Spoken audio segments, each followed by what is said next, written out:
city and try to make it happen. Yeah, I was just in New York yesterday. I went on a little vacation. It was. But yeah, you'll see me here a lot more. All right. Well, I hear there are like 40 people already signed up for the conference. We're gonna be there. I wasn't even going to.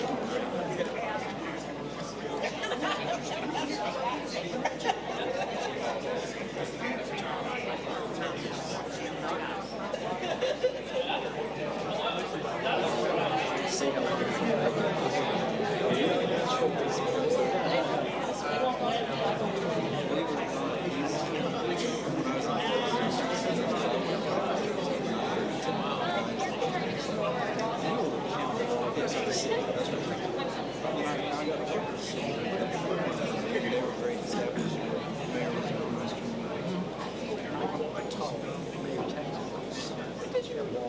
he had me.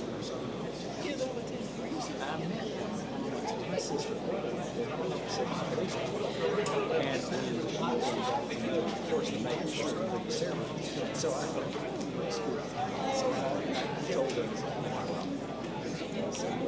I haven't seen the guy, just yeah, but I said, your son was in something that takes place. And I said, because he was a couple. Oh, that's awesome.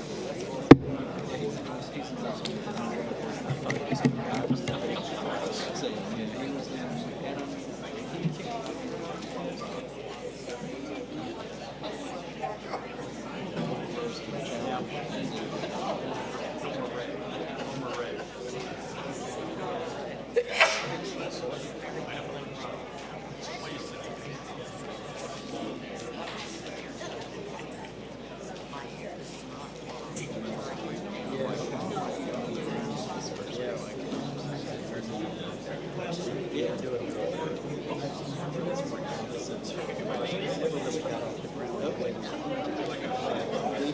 got to see the chair at a woman and his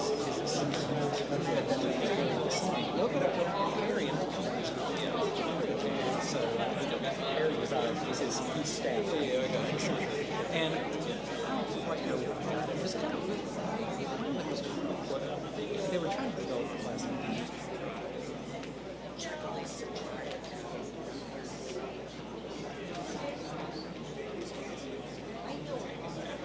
So, I mean, he was being gracious to give us 30 minutes or whatever.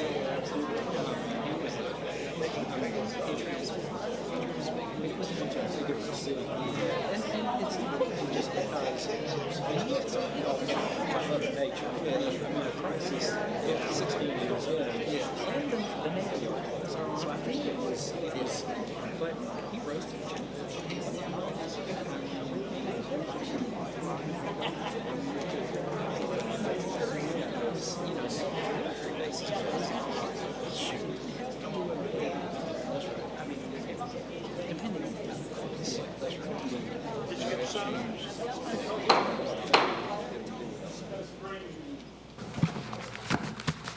The City of Spartanburg City Council meeting to order.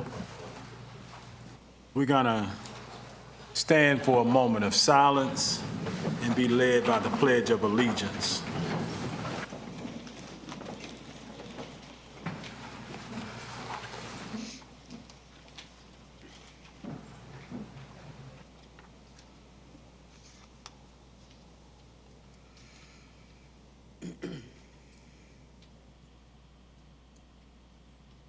Amen. Mayor Pro Tem, do you mind leading us? I pledge allegiance to the flag of the United States of America and to the republic for which it stands, one nation, under God, indivisible, with liberty and justice for all. Thank you.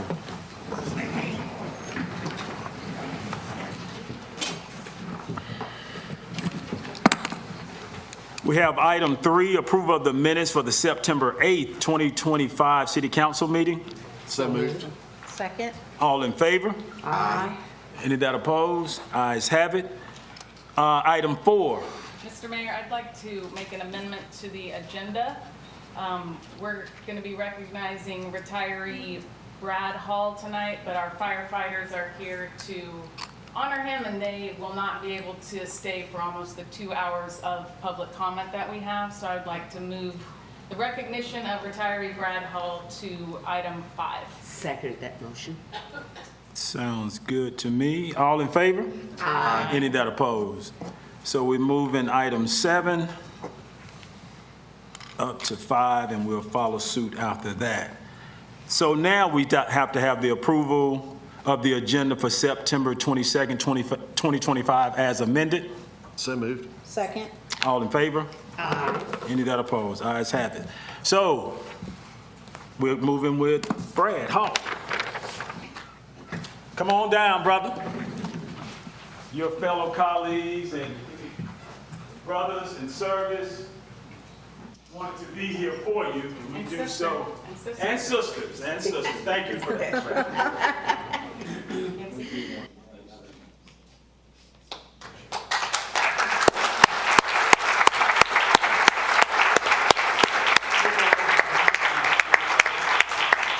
Just so everyone can hear us.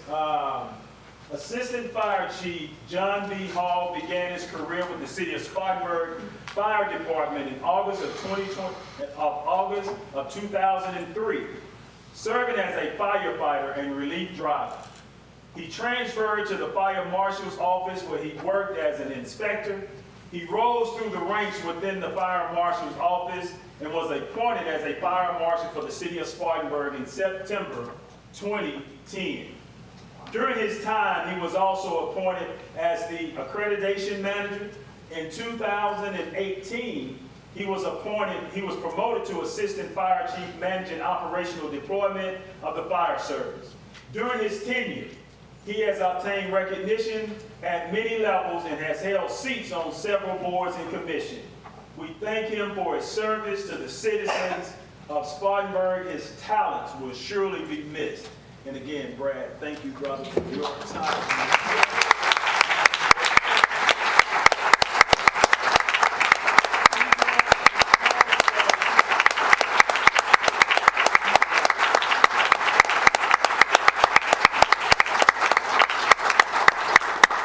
We want to also present him with the Outstanding Service Award, special recognition, Assistant Fire Chief Brad Hall, for his dedication and commitment to the City of Spartanburg from 8/8/2003 to 9/1/2025. And again, I want you to have a minute or two or whatever you need to say a few words for your service.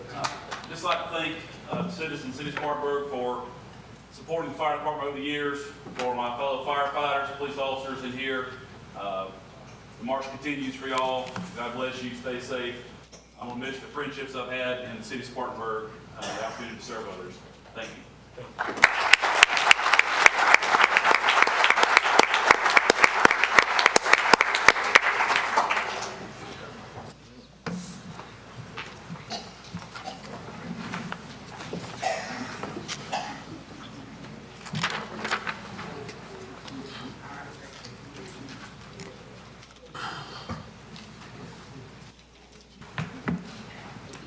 All right, now it's time for our proclamations. As you guys, as everyone can see, we have a packed house tonight, so we're really going to be sticklers for that 2 minutes. So we want to be respectful of one another that is speaking.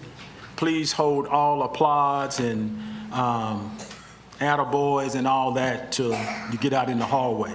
So, and again, we have over 40 guys, so this is going to take us some time. As I call your name, please come up, give us your address, and your 2 minutes will start after you finish your address, and you'll hear the clock go off, and our city clerk, Christy Lindsay, will keep the time. Dr. Brenda Lee Price. Can't start yet, have you? Walk up here, I walk slow. Brenda Lee Price, 291 Alexander Avenue. Former member of Morgan Square Enhancement Committee. The history of the bell is quite interesting. Very little is ever mentioned or told about that bell. I looked to see if anything was on the marker at the clock tower. I didn't see it. So I'm here to kind of share some information with you all, council members, so you'll be aware of the history and preferably just keep the history in mind once you make a decision what you plan to do with the tower and the clock and the bell. I checked with some scholars and people that I do research with, like Todd Stevens and Brad Steineke and Betsy Teeter, who I serve with on the Enhancement Committee. Much of the bell's history has not been told or written about.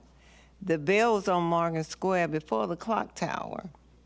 It was needed to signal the curfew time for the 800 or more enslaved that were to be off the streets at night or face 20 lashes with a whip if they did not have a special pass.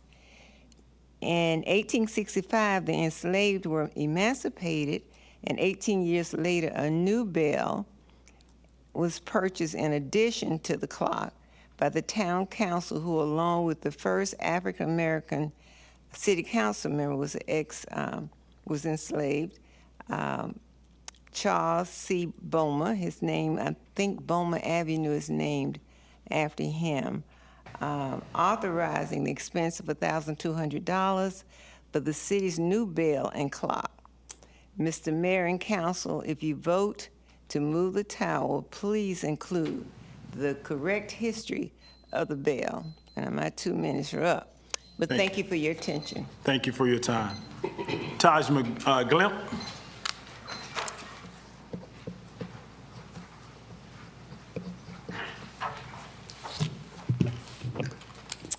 Good evening. My name is Taj McGliff. I live at 518 East Main Street here in Spartanburg, South Carolina. I am here as a proud board member of Siren. Tonight, I'm speaking in both sign language as well as words to let you know the importance of access and dignity and safety as it matters in our community. Spartanburg is home of South Carolina School for the Deaf and Blind, a place that shapes generations of students, including my own, and the city should be the leader in a way of showing how important inclusion and what it looks like. Hate crime stops the vision, and it's not that it's just about fighting, it's about the way that folks are intimidated in different groups of color, groups of faith, groups with disabilities, and groups of the LGBTQ plus population. They leave a lasting scar on communities and make neighbors feel not safe. I am here to support the Roy C. Henderson hate crimes ordinance and to ensure that the city makes a clear stand on the support and let everyone know that hate has no home in Spartanburg. Thank you. Thank you, Tajma. James A. Jones. Good evening, Mr. Mayor, members of council, and the public. I'm James A. Jones, 582 West Main Street. As another board member of Siren, I do, too, rise in favor of the hate crimes ordinance. I also rise in favor of leaving the clock tower as it is. We don't want you to move it. Dr. Brenda Lee, the bell is, and I love that history, but we don't want you to touch it, because if you touch it, you might break it. And if you break it, you may not be able to fix it. But there's one other thing I want you to do, please. As I was getting ready this morning and doing our international prayer call with my fraternity, I looked up a little stat or two. And that stat told me that the former sheriff noted that in 2023, since 2017, 475 drive-by home shootings in Spartanburg, many of those in the city. Just last month, Rusty Clevenger noted over 53 drive-by shootings in Spartanburg. I spoke to Mr. Mayor back in 2021 when my own home was shot up. You told me that the solution was to change leadership. That leadership would be changing by way of retiring the chief of police and the deputy chief of police. That was 4 years ago. Homes are still being shot up. Our young people are still dying. I was just with a family last night, another 17-year-old dead. No chief of police is retired. None of them been forced to retire. The deputy chief is still here, and I haven't seen any action from city council and leadership from the chief. Major Little John, you guys have to do better and do more to protect our families, to protect our homes, and to protect our children. And I say we do that too now. Thank you. Sarita Edgerton.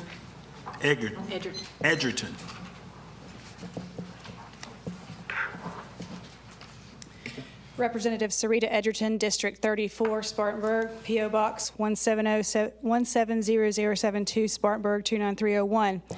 I'm here to speak against the hate crimes ordinance because of 3 reasons. It violates the First Amendment. Vile, disgusting, and even horrible name-calling is protected speech in this country, according to the First Amendment. The right to not be offended is not protected by the First Amendment or the Constitution, and that is not enshrined in the Constitution as it is. The second thing that it violates in the Constitution is the double jeopardy clause. A person cannot be punished for the same offense multiple times. When you are convicted, or someone is convicted of, say, assault, and they are sentenced to a number of years in prison, and then we tack on a separate sentence after that because it's a perceived hate crime. And then the last thing that it violates is the 14th Amendment of Equal Protection. A hate crimes bill creates a class of people that are to be protected. The Constitution says we are all equal under the law, and we all should be protected by the Constitution, not certain people groups based on certain demographics. Other things in this bill that concern me are biological sex is not listed. You listed gender and gender identity, but biological sex is the actual scientific term. You are either male or you are a female. You were born that way, XX, XY. That, and gender is a construct of our cultural society. And the second thing is that you can be sentenced to, or you can take re-education classes to amend your sentence or to alleviate your sentence. Who gets to decide what the re-education is? This sounds like communist Vietnam or communist China to me, and not the free state of South Carolina and the beautiful city of Spartanburg. Thank you. Thank you, Representative. Kobe King, please, ma'am, please, sir, with your clap, with your applause. Kobe King.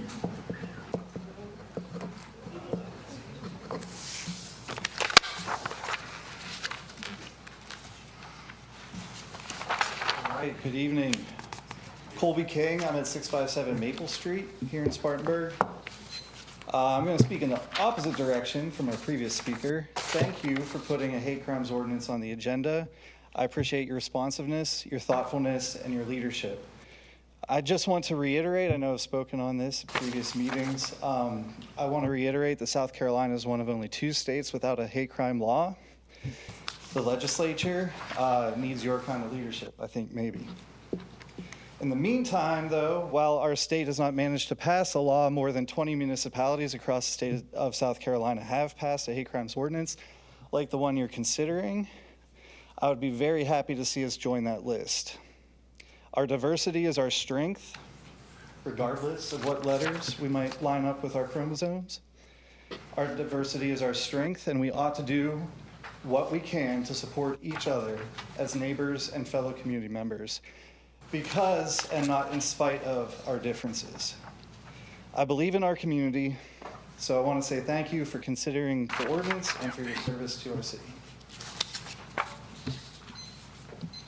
Thank you. Thank you, Kobe. Daphne Hughes.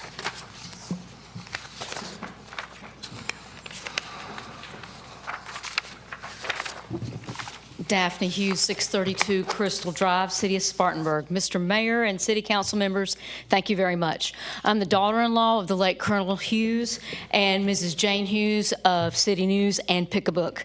This evening, I'd like to share 4 pictures of our iconic, beautiful tower. The first image is from Southern Living, where the clock tower is the image at the top of the web page that talks about the 12 best things to do in Spartanburg.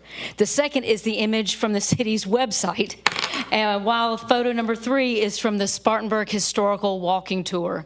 And finally, the Spartanburg Association of Realtors thought the clock tower was iconic enough to use it in their sign. The point is, as our friends say on our Facebook page, the clock tower is synonymous with the city of Spartanburg. Furthermore, in Adele Aaliyah's piece titled 10 Most Charming Town Squares in South Carolina, she stated, Spartanburg Center holds a shape that many southern towns have lost, the historical, traditional town square. Unlike surrounding development, the square wasn't widened or rerouted for traffic. That preservation anchors a growing downtown that has added density without sacrificing its form. In closing, my Spartanburg citizen friend Roxana said it best. Removing the Spartanburg's historical clock tower to rebuild a hotel and a parking lot is shameful. It's not progress, not the kind that Spartanburg needs. This decision feeds personal interest, not the people of Spartanburg. Our history and identity deserves respect, not demolition. I appreciate your time. Thank you. Alice Sutton.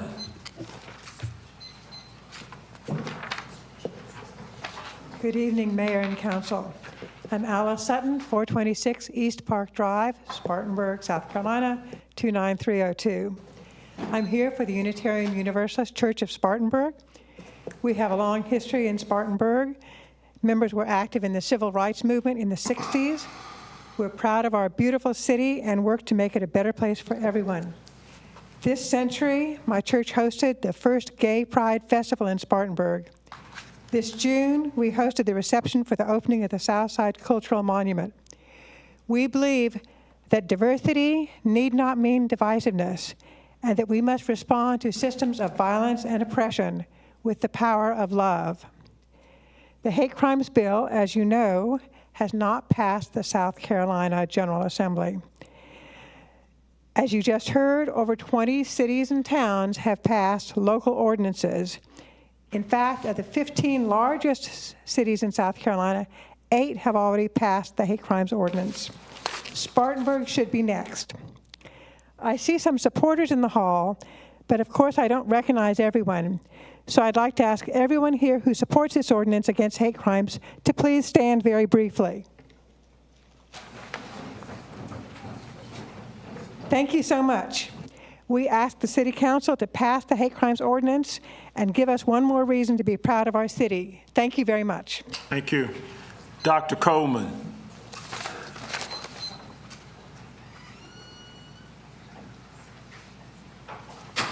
I am Dr. Claudia Coleman, retired educator, Spartanburg School District 7, 206 Sheffield Drive, Spartanburg, South Carolina. I'm here tonight regarding the new fiber optic service that is being installed in my neighborhood.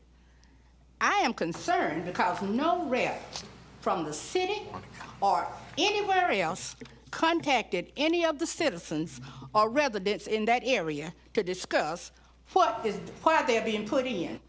Now, we have red and yellow flags going up in our yard, and I'm told that by AT&T that they're going to dig up our yards. Now, my yard, I'm concerned.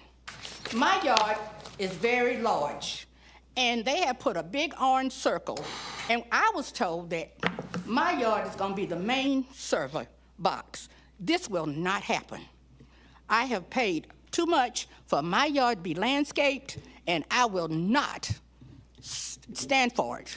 So someone needs to come out and tell us what is going on in Spartanburg. Thank you. It's a P.O. box. Dr. Coleman, excuse me, can you give us your street address again? I live on 206 Sheffield Drive, Wadsworth Hills. Okay, Thank you. 206. We got Mark Monica. Yes. Yeah. Hello, it's Mark Monahan, Yeah. 150 East Victoria Road in Spartanburg. Passing a local hate crimes ordinance is more than a legal measure. It's a statement of our values that Spartanburg is a place where safety, dignity, and respect are non-negotiable. From a business perspective, this is a smart policy. Companies, whether they're homegrown or looking to relocate, choose communities where employees feel safe and welcome. A hate crimes ordinance signals to investors, entrepreneurs, and skilled workers that Spartanburg protects its people, regardless of race, religion, national origin, sexual orientation, gender identity, or disability. I know some may wonder whether this ordinance is necessary when we already have laws against assault or vandalism. The difference is that hate crimes target people for who they are. And that sends a chilling message to entire communities. Without a specific ordinance, those motives can be overlooked and the harm underestimated. Others may worry about cost or enforcement, but cities across South Carolina, Greenville, Columbia, Charleston, you've heard, have passed similar measures without significant expense. And what they have gained is a stronger reputation as safe, welcoming places to live and do businesses. This ordinance isn't about adding red tape, it's about giving our police and the courts the tools to respond effectively and giving our businesses the confidence that Spartanburg is a community where every employee, customer, and visitor is protected. That's not just the right thing to do, it's the smart thing to do for our economy. Even one hate-motivated incident can ripple through our community, damaging trust and deterring business investment. By acting now, we send a clear message. Spartanburg will not tolerate intimidation or violence based on identity. We are open for business and open to everyone. Thank you for your time. Thank you. Becky McLandon.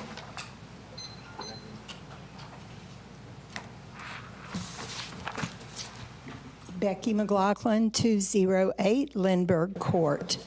I've organized my thoughts into 4 objections to the hate crime ordinance. I rise to speak against its adoption. Amendment 22 offenses the miscellaneous provisions of the Code of Ordinances of the City of Spartanburg and add a new section providing that a person who violates another section, and on it goes. Simply put, number 1, I object to the overreach of government. Number 2, the word intent is subjective and requires an alleged victim and a member of the judiciary to concur. I'll give you an example. We had recently a lifting of holy hands, as we often do in the South, and it was interpreted as a Heil Hitler sign. That certainly was not the intent. Intimidation is also a muddy water. Number 3, assault is already a statute, and it's not necessarily physical, but viewed as a threat. And finally, number 4, and this is personal, finally, harm or threat that there is because of race, creed, color, religion, gender ID, sexual orientation, ethnicity, and more. But where is the harm for the aged? And I speak from experience. We can add more of those who are offended and select a few categories for the thousands of geriatric Spartanburg citizens among us, and I am one. But then again, we're crusty old buzzards, and we don't get offended quickly. Thank you. Thank you. Joe Spigner.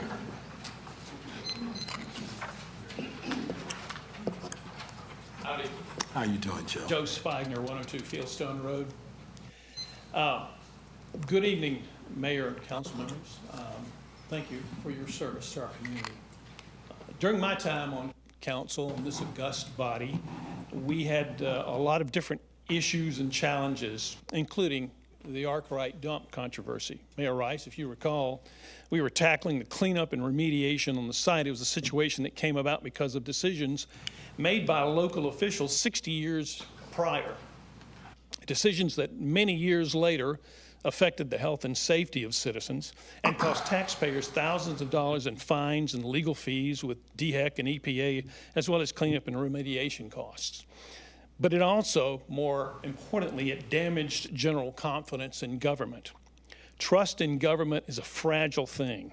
Just recently, we've had to deal with the replacement of a sheriff in a special election that resulted in damage to the confidence of our citizens. The Nautilus Fitness Center and Blue Moon properties generated a modicum of public controversy. In general, they're just people that have become very weary of the occasional intrusion of government. Yet, in a little over a month, some of you sitting up here are going to be asking your constituents to place their confidence once more in you.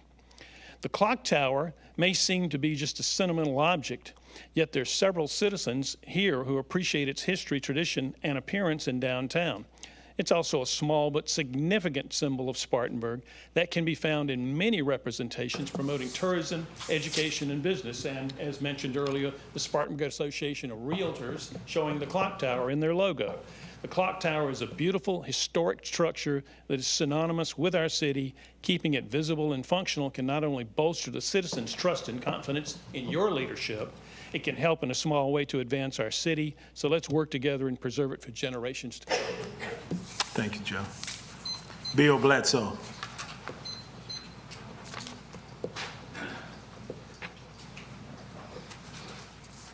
Hi, thank you. I'm Bill Bledsoe, 1520 White Oak Street, Spartanburg, South Carolina. I have been a 40-year businessman in the city and at that address too. In this room, there are a lot of people that believe a lot of sides that's going on here. And what I'm going to try to do is get both sides of this specific bill. Everybody, that are pro the bill says it's needed to protect our families. They say federal and state laws are inadequate. They say that this bill will increase punishments for somebody that does a hate crime. They say this bill will prevent hating that causes the hate crimes because of fear. They say this law will send a clear message that hating is a crime. This bill allows victims to sue for payment, they believe for payment, for medical bills, lost wages, property damage, even emotional distress or harassment. Now, on the other side, hate crimes are addressed in the federal level by the Civil Rights Act of 1968 and by the Hate Crimes Prevention Act of 2009.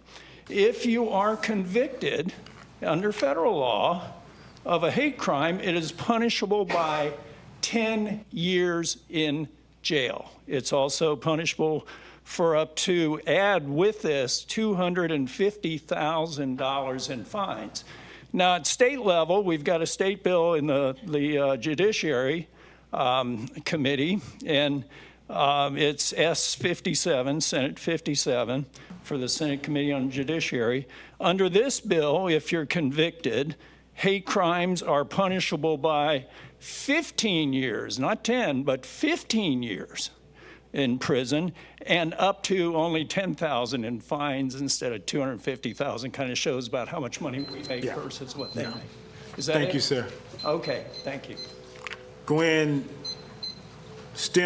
Bridge. Thank you so much, Council. My name is Gwen Stembridge. I live at 214 Woodview Avenue in Spartanburg, and I'm here to speak in favor of the hate crimes ordinance. I first came to Spartanburg in 2006 as a Converse student, following in my mother's footsteps.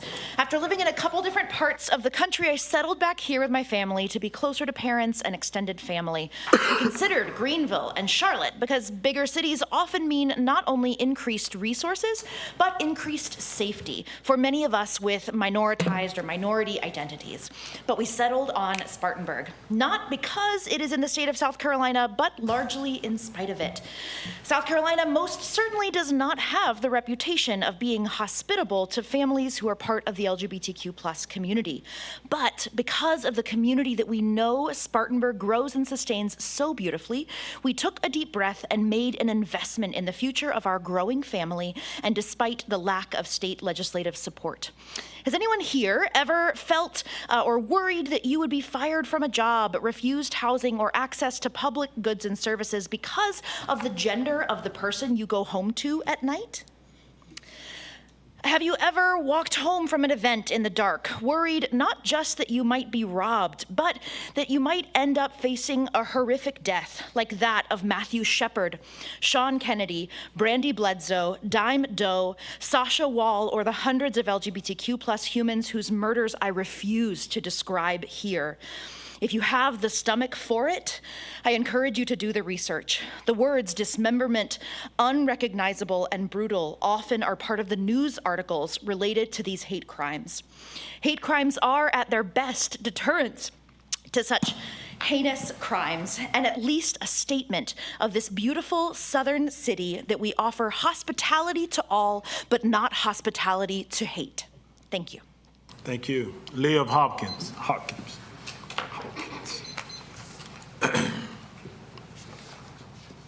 Hello, City Council. My name is Livingston Hawkins. I live at 503 Howard Street in the city's 6th City Council District. I'd just like to speak once again in favor of our hate crimes ordinance. I would like to list off some things I personally love about our city. I can brag about our city. First of all, I get to speak before a minority-majority council. I think that that is important context. In 1993, this city became the first upstate SC city to have a black mayor with Mayor Talley. In 2009, it recognized Pride for the first time. In 2010, Junie White officially had the Pride Proclamation and recognized it officially.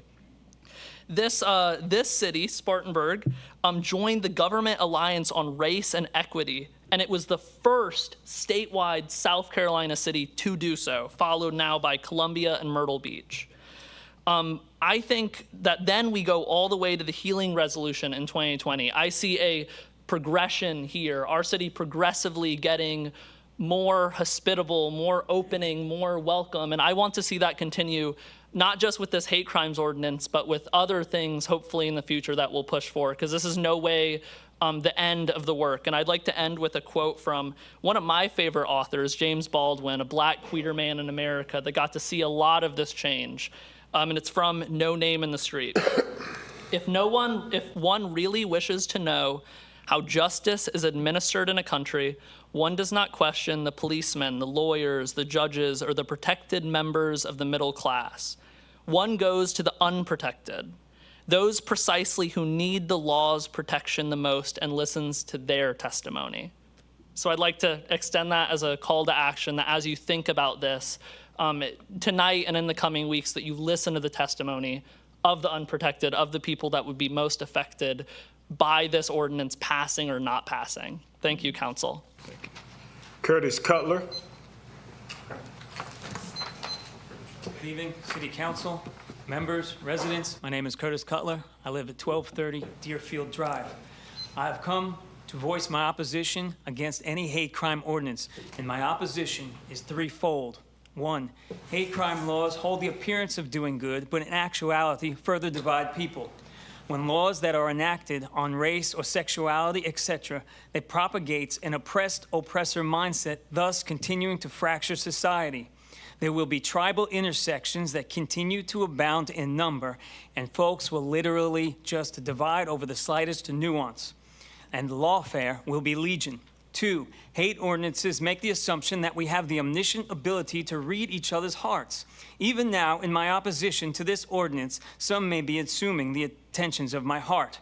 Judging the intentions of the heart should be left before the throne of God alone. What is hate material, or what is motivated bias? These can be dangerous Orwellian notions. Council members, I believe it is utter foolishness to codify into the law what we are not qualified to judge. And lastly, number three, some categories classified under these hate crimes cannot even be defined themselves. Council members, how many genders are there? Better not answer, we may be in danger of motivated bias. Will pastors be guilty of officiating same-sex marriages? When undefined concepts are codified into law, it promotes mistrust and cynicism in the Justice Department. It would be utter foolishness to codify something into law which cannot even be defined. Thank you. Thank you. Faith.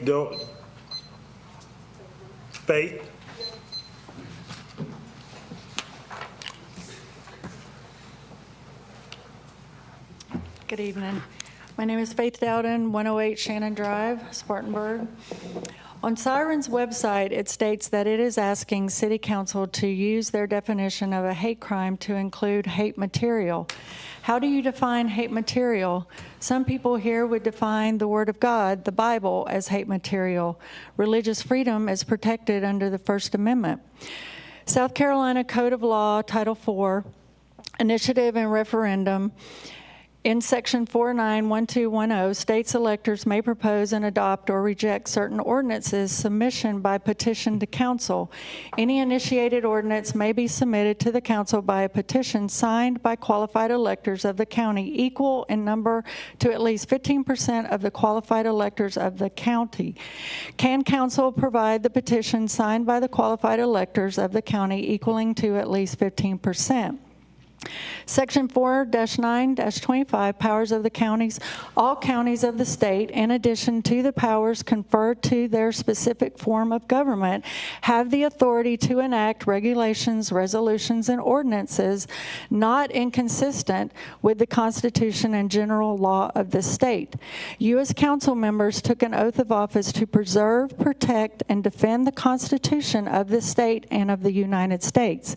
A county can be held liable for passing an unconstitutional ordinance. A lawsuit addressing such a violation can be filed under 42 U.S.C. Section 1983, a federal law that allows individuals to sue state and local governments for violations of constitutional rights. Under the landmark Supreme Court case, Monell versus Department of Social Services, an unconstitutional ordinance itself constituted an official policy. Therefore, if that ordinance causes a person to suffer a constitutional deprivation, the county government itself can be held liable for damages, declaratory relief, or an injunction. Thank you. Thank you. Pilato.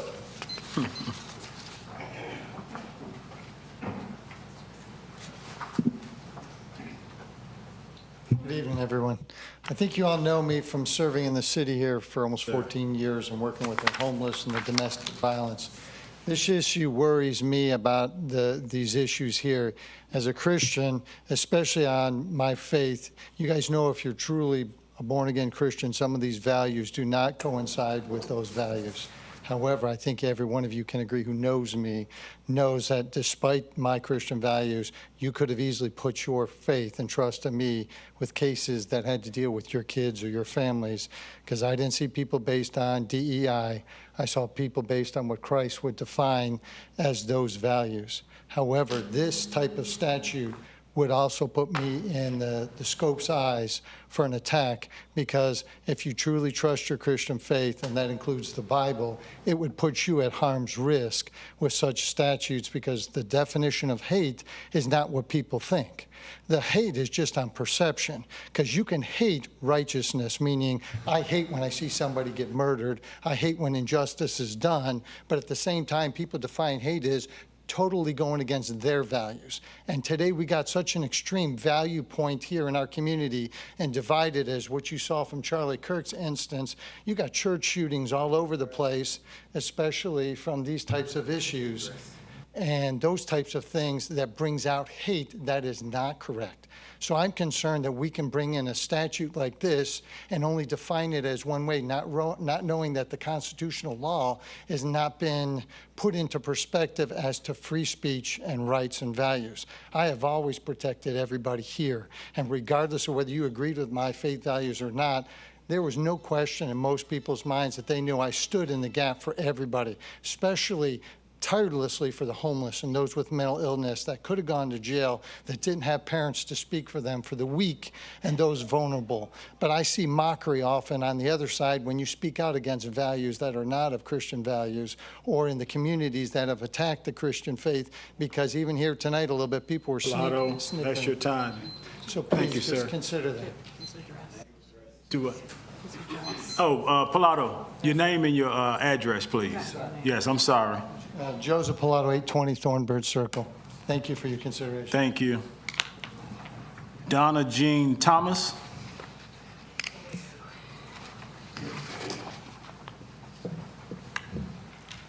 Good evening, everybody. I am not very good at public speaking, so I'm going to do my best. Before you start, hold that time. Please adjust your phones. You're in the audience if you have not adjusted your phone. Okay. Give us your address, please. My name is Donna Jean Thomas, and I am a proud resident of the Heritage Court Apartments, a Section 8 senior housing facility. My address is 425 South Church Street, apartment 520, Spartanburg, South Carolina. Thank you. I just moved here 6 months ago from Arizona, and I am enjoying your rich history here. It's fabulous, and I cannot wait to meet with Mrs. Price and learn more about your bell tower. As you are developing and bringing tourists to your community, please do not destroy your history. But I came here to speak on the ordinance. And my experience was that I was a real estate paralegal in St. Petersburg, Florida. And I went to lunch with a guy I was dating. I came back, and the attorneys fired me. He was black. I don't understand that. I was raised in Mississippi in the 60s. I saw burning crosses. I saw people hanging from trees. These are the hate that I have grown up with. And I don't understand why you would tolerate it here in this city. It's such a beautiful city. It's like driving through a forest. Make it safe for everybody. We all deserve to be protected against hateful crimes that I know your families grew up with. Thank you. Thank you. Debbie Dollar. I don't know.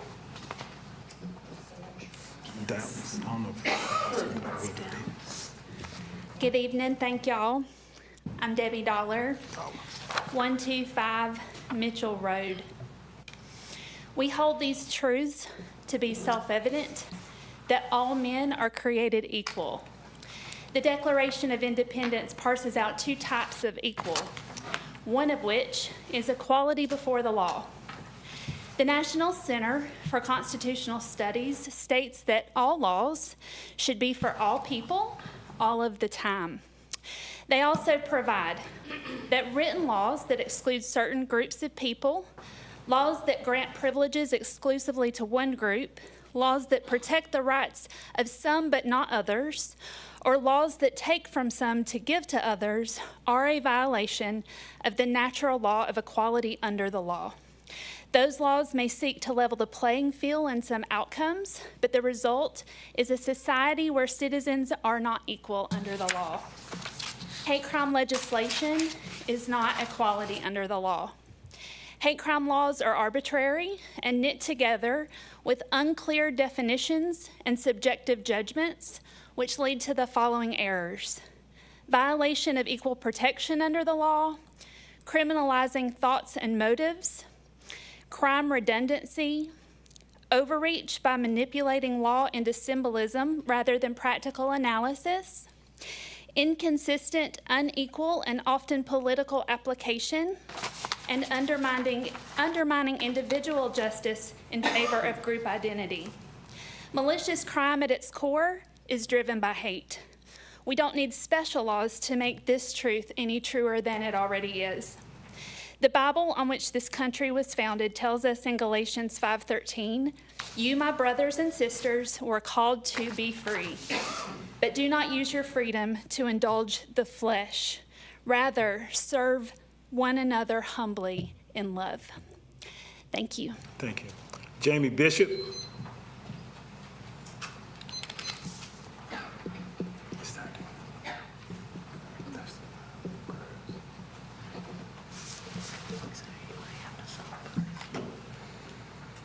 Jamie Bishop, 474 Woodley Road, Spartanburg. When Johnson Development purchased the former Herald Journal property, they knew our clock was across the street. If it has to be moved to make this project work, it should be up to Johnson Development to purchase more property and pay for the careful relocation of the clock, then deed the property back to the city of Spartanburg. What is appalling is the current condition of the clock. Missing hands, bells tolling at the wrong time, not keeping up the grounds around the clock. It's almost like you, Mr. City Manager, have set this clock up to fail. This is how it appears to the general public, Mr. City Manager. This is an underhanded, under the table, backdoor dealing process to make our clock go away. We know people on the inside at Johnson Development, one who told us that this young CEO has said, and I quote, "Screw that damn clock." For that comment alone, I hope that the grass grows on that property for decades. Also, while I have a little bit of time remaining, I'd like to go on the record and make it known that to the City Council and you, Mr. City Manager, that Ms. Branch, who has tirelessly spearheaded this campaign to save the clock tower, has received 2 harassing and threatening phone calls about her efforts to save the clock tower. I find that despicable, and I hope you do as well. If you as a council vote to do away with our clock, I hope that all of you lose your seats in the next round of elections. This all stinks to high heavens, and you don't have to snip real hard to smell a rat, as it appears that the city manager puts developers' dollars ahead of the citizens of Spartanburg. I feel like we had to beg our parents 50 years ago to help pay for the clock tower, and I feel like we're begging for it now to save it. I just ask that you all do the right thing and save our landmark, leave it alone for generations to enjoy, just as we were promised in 1976. Thank you. Robert Parrish.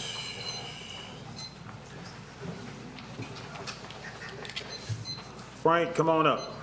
There you go. Robert Parrish, 205 Spartanburg Waterworks Road, Chesney, South Carolina. I yield to Frank Tiller.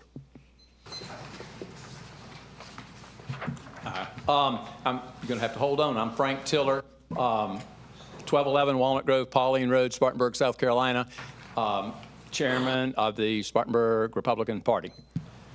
Our U.S. Constitution is a federal republic, and a republic because we the people hold the power to elect representatives that would be you to exercise that power on our behalf. A federation because the power is divided between the central authority, Washington, D.C., and the 50 states. Some people call it a constitutional republic. That is also true because we have a constitution, and we and you are to uphold.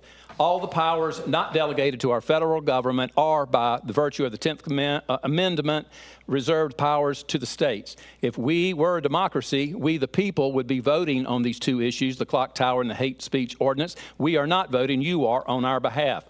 The clock tower, although its care has been neglected, is part of our history and requires your attention.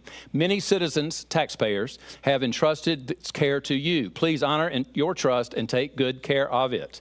Concerning the hate speech ordinance, the following is posted on the United Nations website. They haven't made a rule. Hate speech versus freedom of speech. The need to preserve freedom of expression from censorship by states on private corporations is often invoked to counter efforts to regulate hateful expression in particular outline. This is from their website. Freedom of opinion and expression are indeed the cornerstones of human rights and pillars of free and democratic societies. These freedoms support other fundamental rights such as the peaceful assembly, to participate in public affairs, and the freedom of religion. It is therefore the legislative efforts to regulate free expression unsurprisingly raise concerns that attempts to curb hate speech may silence dissent and opposition. To counter hate speech, the United Nations supports more positive speech and upholds respect for the freedom of expression as the norm. Therefore, any restrictions must be an exception and seek to prevent harm and ensure equality or the public participation of all. To create something that I think you're treading on thin ice. Please use discretion in your deliberations. Thank you, Frank Tiller.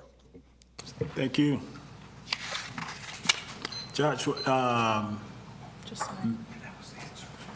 Josiah Magnuson. Magnuson.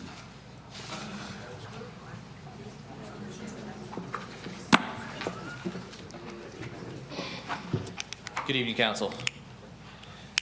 I would like to ask you a question. Have you ever heard of a love crime? Is there such a thing? All crimes require both an actus reus and a mens rea. That means you have to do something wrong, and you have to have the mental state to do it wrong with. You have to intend it to be wrong and know that it's wrong in order for you to be charged with the crime under common law. So a hate crime law is by definition unnecessary because the crimes that already exist already have to have a mens rea. So unless you can tell me that there's some love crimes on the books right now that we need to create a hate crime ordinance to correct those things, then the hate crime ordinance is unnecessary. So then the question becomes, who does the hate crimes ordinance protect? Well, it doesn't protect the people who are not listed in the list of who's being protected. So, for example, if somebody discriminates against me because of my hair color, then I'm not on that list of somebody who assaults me because of my hair color. You can't have a hate crime against that person. You can't charge that person for assaulting a red-haired person. And believe me, I have actually gotten threats because of my pro-life stand and so forth, dealing with my hair color, okay? So it's a real thing. I think that this is actually targeted. So if it doesn't protect everybody, then who is it really targeted at? And I believe that we know who it's targeted at. It's targeted at those who agree with what the Bible has to say about sexual orientation and gender. And that is what is being happening. I believe that is what's happening here, is you're looking at who are the people that are preaching on the street, who are the potential Charlie Kirks that would set up a table to engage the public with views that maybe certain people would disagree with. And I believe that those would be the ones that would get charged with these hate crimes. Don't we need more freedom of speech and not less? Don't we need to be creating more opportunity for freedom rather than setting up for potential harm to those the city disagrees with? Thank you, sir. Thank you, sir. Your address, Mr. Max. Yes, P.O. Box 212, Campobello, South Carolina. Thank you. Thank you. What's that? Eubanks, is that Toby or Tory? Eubanks. That's Tony. Tony. Tony Eubanks. Tony. Didn't know if it was a B or R or it's an N, Tony. Not a good speaker, so I was nervous. Okay. Thank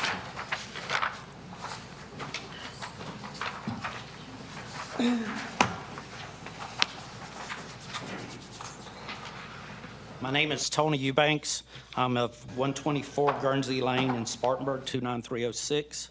I had a mentor growing up and through my business time that had a statement that he always told me to keep in mind. It's in God we trust, but all others bring documents.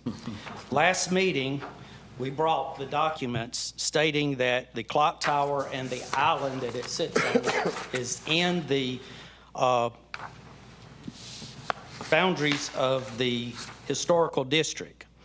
All these ordinances, rules, and regulations were presented, and each one of you, I hope, took the time to look at it and read it, because that means that our clock tower is protected where it sits. Also, Mr. Story, our city manager, stated that they wanted to straighten out the road that goes all the way through West Main up into through the clock tower. I looked at it, and the State Transportation Division has a statement that says all roads that do not have curves that are completely straight are more dangerous than a road with curves. That is a statement that is recorded under the Transportation Division. If you think about it, our big cities have had some issues where they'd have an event downtown in the cities, and a car would come through and a lot of people would get hurt. Think about our clock tower. There's a curve there. It's blocking Morgan Square there. to where it would help protect people. So that's another reason to keep it. Another thing, we presented a petition with 2,700 plus, and as of today, there's 2,788 signatures on that petition that says we want it left alone. That's a lot of people. You know, we see a lot of people here tonight. A lot of people also. Thank you. Thank you. I'll take any more. Thank you. Cheryl Tillison.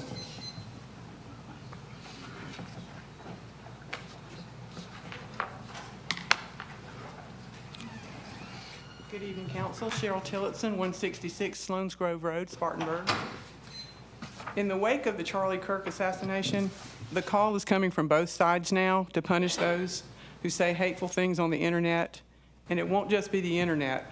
With subjective laws such as hate crime ordinances, I can see down the road where their major function will be to censor those speaking out against things like Drag Queen Story Hour and even pastors in churches preaching against sin.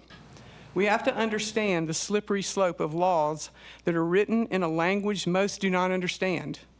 I call it fluid interpretation, meaning they can be applied by unjust judges in a capacity to attain the desired outcome in just about any situation.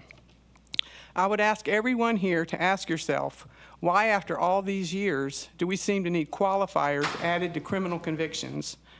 Crimes then being dependent on a person's speech and the thoughts behind it. And who gets to be on the thought police squad? Just think back to 5 years ago with COVID, how many of us who tried to warn about the masking, jabs, the killer hospital protocols were pummeled on social media and bullied in the public square for speaking about the dangers. This is my fear, friends. An ordinance like this may very well be used to censor those who boldly speak truth about a myriad of issues and even bring legal ramifications our way. Too many over the years have fought and died for our right to free speech, and restrictions such as these are chipping away at the core of our liberties as Americans. Is this really what we want to happen here? I don't believe we do. But if we're going to pass such subjective ordinances, ones based solely on speech and thoughts, just to appease selected groups of the general population, then we risk the blind justice at the very soul of our country. With this in mind, we should all fear the danger as to what can happen when the powers that be try to enter someone's mind or police their speech. Thank you. Rick Thompson.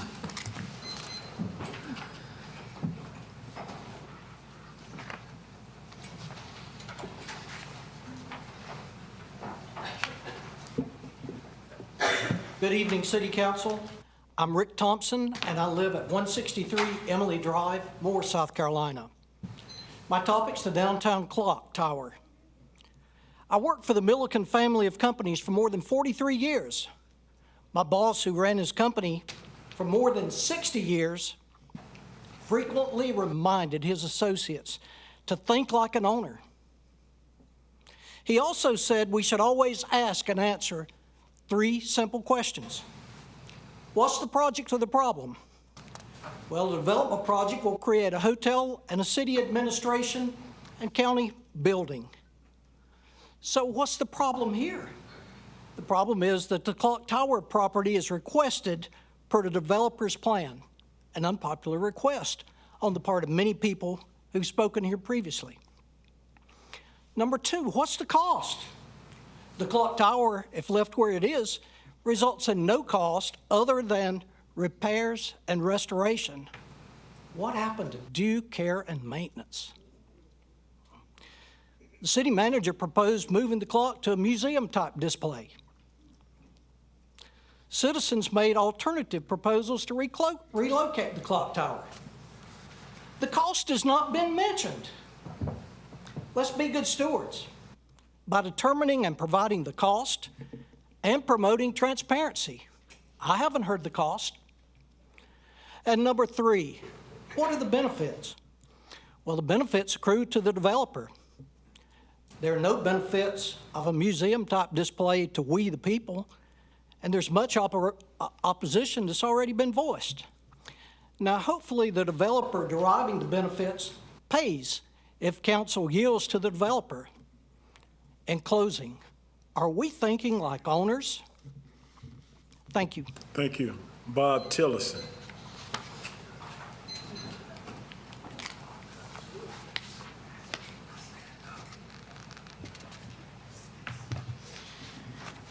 Bob Tillotson, 166 Sloans Grove Road on the east side of Spartanburg. 4 weeks ago in the same venue, I spoke about an invaluable gift called perspective.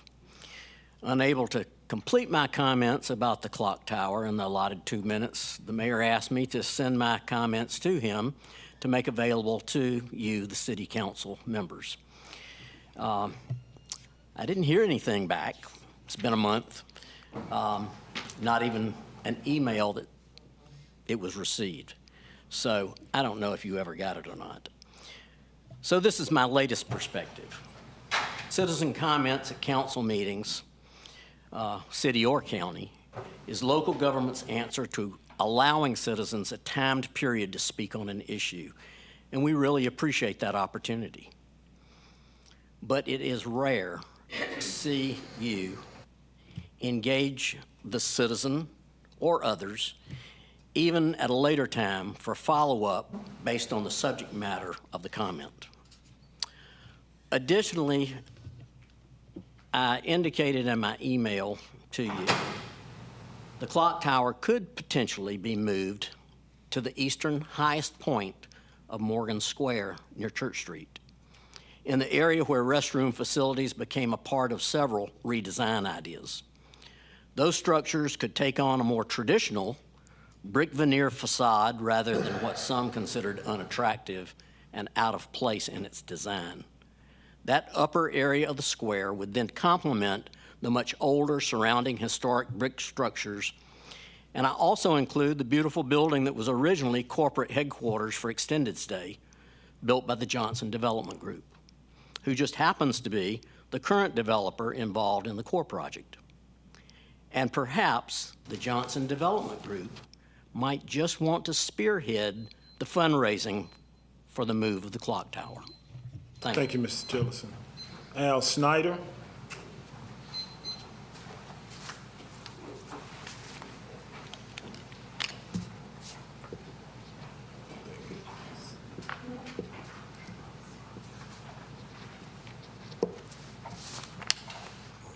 Good evening. Al Schneider, 127 Kelton Ridge Drive, Boiling Springs, South Carolina.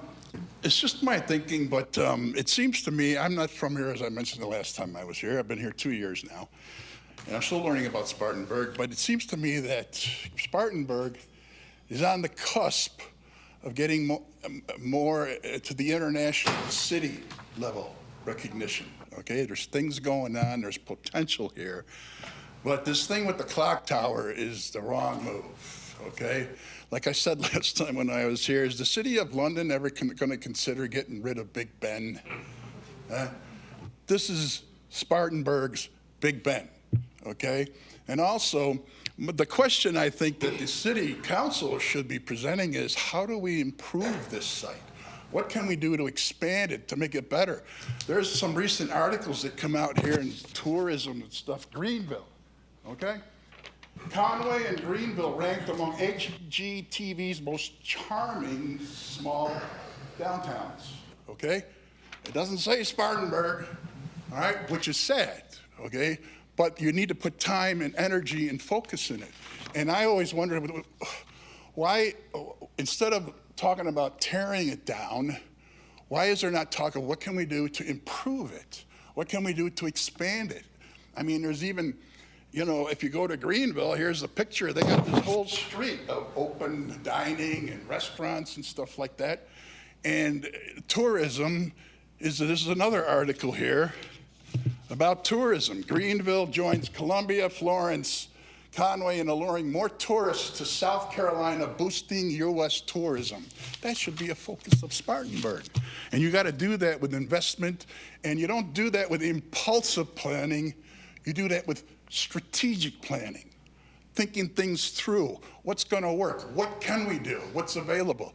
And I got to tell you, that Hotel Johnson Al, that's your time, looks buddy. like a We maximum appreciate your security time, prison. man. Thanks a lot. Amiria Dawkins.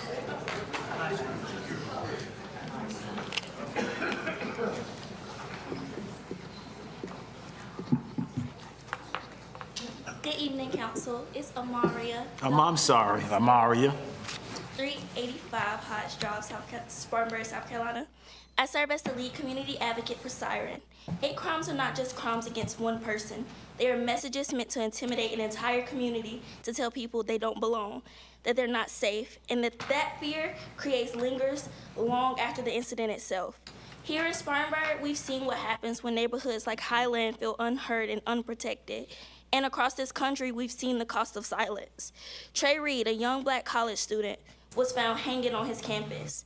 That tragedy echoes here, leaving our own students in Spartanburg fearful and uncertain, especially when they see a Confederate flag waving over our interstate. Our students, our neighbors, our residents deserve to know that this city values their lives and their safety. Passing this ordinance is not about politics. It's about people. All people. It's about facing the truth with no room for personal bias. It's about telling every resident, every student, every family who calls Spartanburg home, you matter and you're protected here.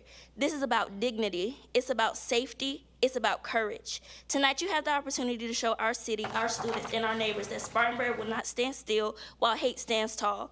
I urge you, choose compassion, choose justice, and pass this ordinance. Thank you. Amaria. Amaria. Yeah, Amaria. I've got Amaria in my head now. Address, please. 385 Hodge Drive. Hodge. Upstate. Got you. Yeah. Thank you.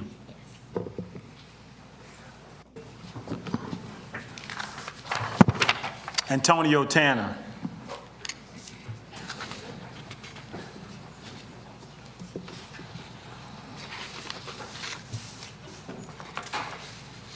Good evening, council members. Antonio Tanner, 128 Clemson Street. I just want to start off by saying that giving you all my great gratitude in introducing this hate crimes ordinance into the city. I was going to read some things, but I'm just going to go off the cuff this evening. Just to answer a couple of things that I've heard people say, there is a Lovings law. There was Lovings versus Virginia, which desegregated the interracial marriages. So that is a law. I would also like to say for free speech, freedom of speech is defined as the ability to speak on ideas and opinions without ramifications from the law. People have the right to express different opinions. That is fact. The Wisconsin versus Mitchell 1993 Supreme Court case that ruled that increased penalties for hate crimes do not violate the First Amendment. I will say that again. They do not violate the First Amendment. That case established a precedent for using motive to enhance sentences for biases-motivated crimes, rare expectations, incitement, defamation, and libel, and then sometimes obscenities. Action does not need to be taken, only takes a threat. For free speech, one can be used to prove intent, motivation after hate crimes have been committed. I think it is really important when we talk about hate crime ordinance is to start to think about free speech. Hate crime laws have been implemented for the last 4 decades. They were first implemented by the beginning of 1981, but they have been challenged by free speech grounds on numerous occasions and are still one of those talking points that you hear today in terms of people trying to undermine or argue against having a hate crimes law. I would also like to say, again, I would love to give you my deepest and gracious gratitude for introducing this hate crimes ordinance. This is something that the city needs, and it also goes for anyone who is mentally disabled, physically disabled, if you're also from a different national origin, which is most of what the city of Spartanburg is. Thank you. Ms. Gia.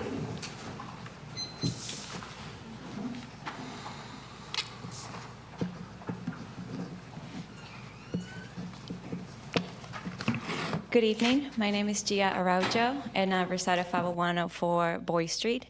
I'm a proud Siren member, and I'm also a licensed mental health clinician. Before I start, I want to highlight the commonality that we all have, which is that when we were born without hate, and it took being socialized to have hate all around us. Also, that every day we wake up with the choice to lift people up or put people down. With that said, as a mental health counselor that I have worked in the public school systems here in Spartanburg County, I've listened and guided your kids. And when I worked in community mental health, where I witnessed the pain, trauma, and loss caused by hate-driven behaviors, crimes and gun violence, it's very sad. It's very hurtful. There's a lot of pain in our community because of those hate-driven behaviors, not only because of race, culture, ethnicity, sexual orientation, but culture, it's way more. You have your own culture and your own family dynamic. So I care deeply about passing this ordinance, this hate crimes ordinance. The ordinance builds upon our own city's healing, reconciliation, and unity resolution. Most importantly, it sends a clear message that hate has no place here. It also reflects Spartanburg's values and vision and aligns with our own shared commitment to the social determinants of health, because safety is not just the absence of crime, it's the foundation for health, opportunity, and belonging. Hate doesn't exist in a vacuum. It fuels and escalates harm, including gun violence. And let's be honest, we all know that we have a gun violence issue. It's not just an issue. It's not a law enforcement issue. It's a public health issue. We have kids, teenagers, adults dying to gun violence. And it has become one of the most urgent safety concerns in our community. That's why this ordinance matters, because at the heart of it all is the truth that we can all agree on. Our kids deserve to grow up in a place where safety is valued and prioritized. Thank you. Thank you. George Hayden. Good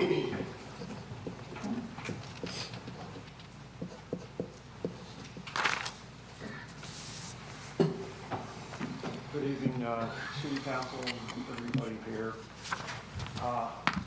I'm not a resident of Spartanburg, but I love this city.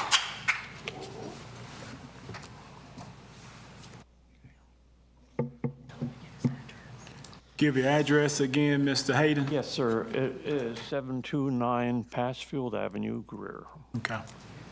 To refresh people here, everybody, there is a supreme law in this country. It's called the Constitution of the United States of America.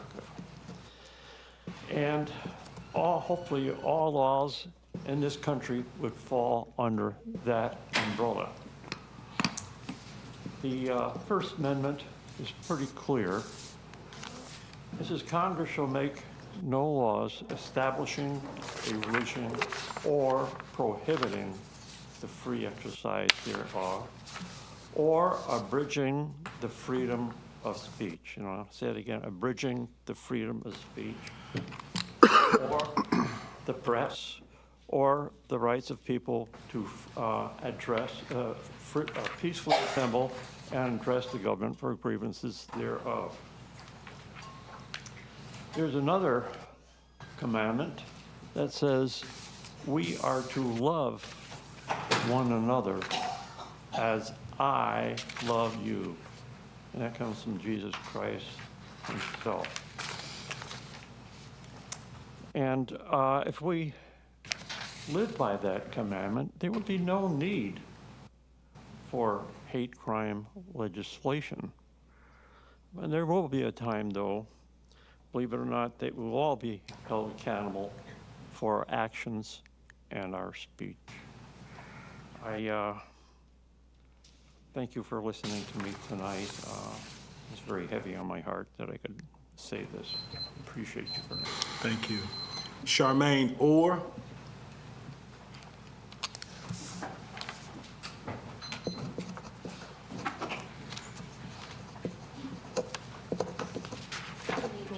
My name is Charmaine Orr. I reside at 742 Upstate Campus Drive. Pull it down. There you go. Can you hear me now? Okay. My name is Charmaine Orr. I reside at 742 Upstate Campus Drive, Spartanburg, South Carolina. I'm here on behalf of the Ubuntu Institute for Community Development to express my support for the necessity of a hate crime ordinance proposed by Siren. The goal is simple: to make Spartanburg safer, fairer, and more welcoming to everyone.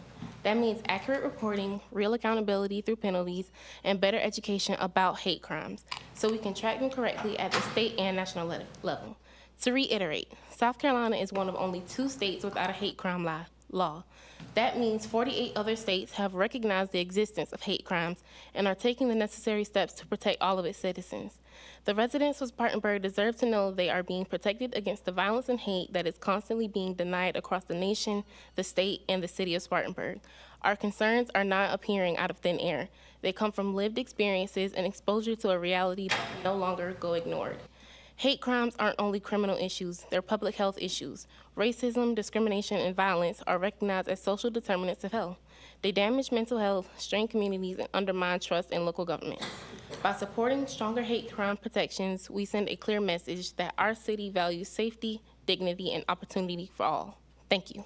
Thank you. Ms. Mora.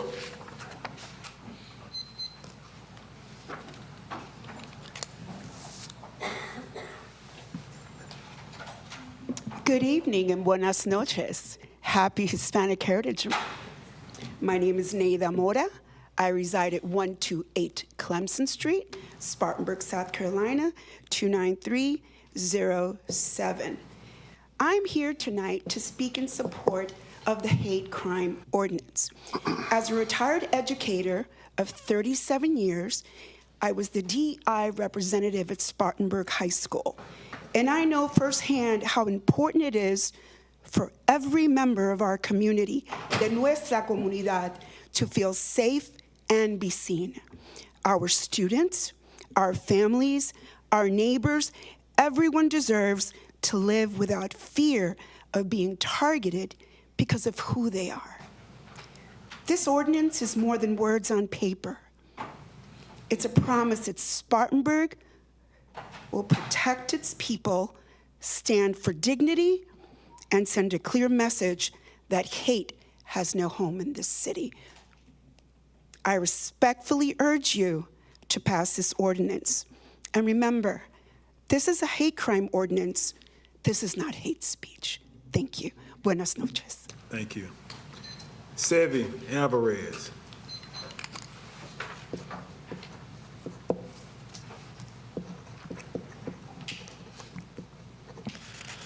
Good evening. My name is Sevi Alvarez, and I live at 460 South High Point Road. I want to begin by thanking you all for your leadership. South Carolina can be a state plagued by apathy, but Spartanburg is an exception, and part of that is because our city has a council that is thoughtful, intentional, and service-oriented. I'm here today to speak out in strong support of the hate crimes ordinance that will soon be up for consideration, and I thank my friends at Siren, the Spartanburg Initiative for Racial Equity Now, for doing the legwork necessary to get us to this point. This is an important piece of legislation, not only because of what it will do to protect vulnerable minorities within our city's borders, but also because of what it represents for the state of South Carolina. During multiple sessions over the past few years, our state legislature has had opportunities to enact hate crime legislation statewide, and in every case, it has failed to do so. Because of this dereliction of duty, more than 20 municipalities throughout South Carolina have enacted hate crimes ordinances, and I feel that it would be a meaningful show of solidarity for Spartanburg to join them. And aside from all that, passing this ordinance is just the right thing to do. So please vote in favor of enacting the proposed hate crimes ordinance, and let's show everyone that in these dark times, Spartanburg can be a beacon of hope. Thank you. Thank you. Philip Ford. Is it Ford? Thank you, Mr. Mayor. Council members, my name is Philip Ford. I reside at 214 Prep Street in the other burg, down 26 in Orangeburg. But my name is Philip Ford, and I'm here on behalf of AFA Action. Across South Carolina, we have partnered with communities to pass local hate intimidation ordinances, and today I urge you to join them. These ordinances send a clear message. If you commit a crime against someone because of who they are, the harm is deeper. It is not only an attack on the individual, but on an entire community, and that deserves a stronger response. I know some have argued ordinances like this infringe on free speech. The Supreme Court has decided that is not the case in Wisconsin versus Mitchell in 1993. Others have said a crime is a crime, but we know from lived experience and law enforcement testimony that hate crimes cut deeper. I don't know why they don't trust or believe what law enforcement has said. When someone is targeted for who they are, it is meant to intimidate not just the victim, but every person who shares their identity. This ordinance is not just about punishment, it's about people. It's about the young person who feels unsafe walking home from school. It's about the family threatened because of their faith or their race. It's about the neighbor who has been made to feel small, but who deserves to live with dignity and peace. Spartanburg has a proud history of resilience and striving towards greater justice. Passing this ordinance would continue that tradition. On behalf of AFA Action, I urge you to adopt this ordinance and make Spartanburg a safer, stronger, and continue to be a more welcoming city for all. Thank you so much. Thank you. Wesley Stoddard.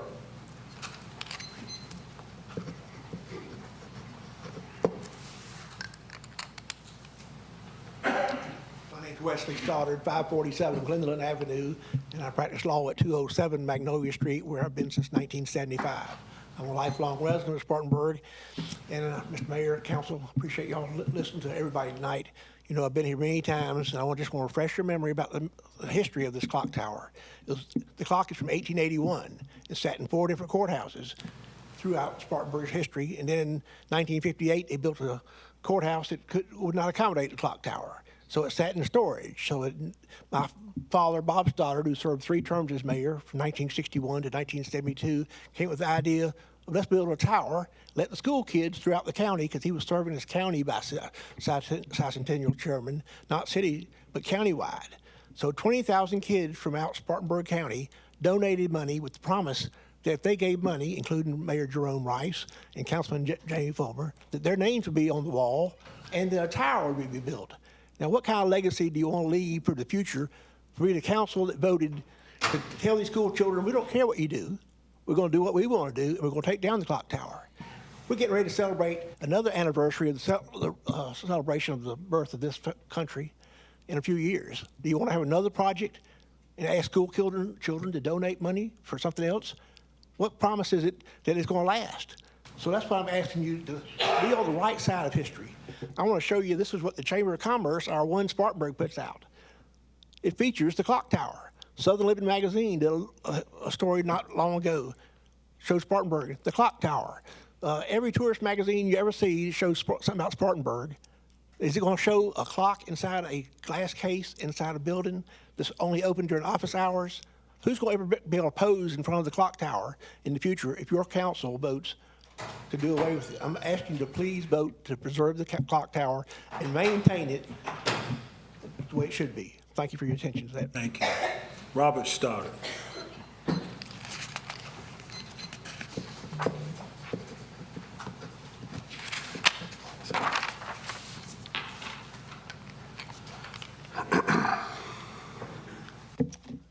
Mr. Mayor, council members, thank you for your time. It pains me to see so many people upset about the clock tower, but I have a suggestion you might want to consider. Place a referendum on the ballot in November and let the people decide. Spartanburg has a long history of referendums in the past. District 7 just used a referendum a few years ago to decide whether or not to build a new Spartanburg High School. I think you can hold your heads up high and feel like you've done the right thing. Everybody else has said just about whatever I wanted to say. But I appreciate your time. Thank you, sir.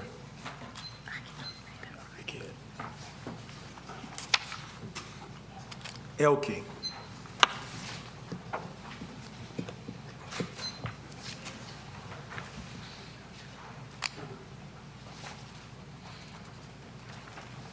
Good evening, Mr. Mayor.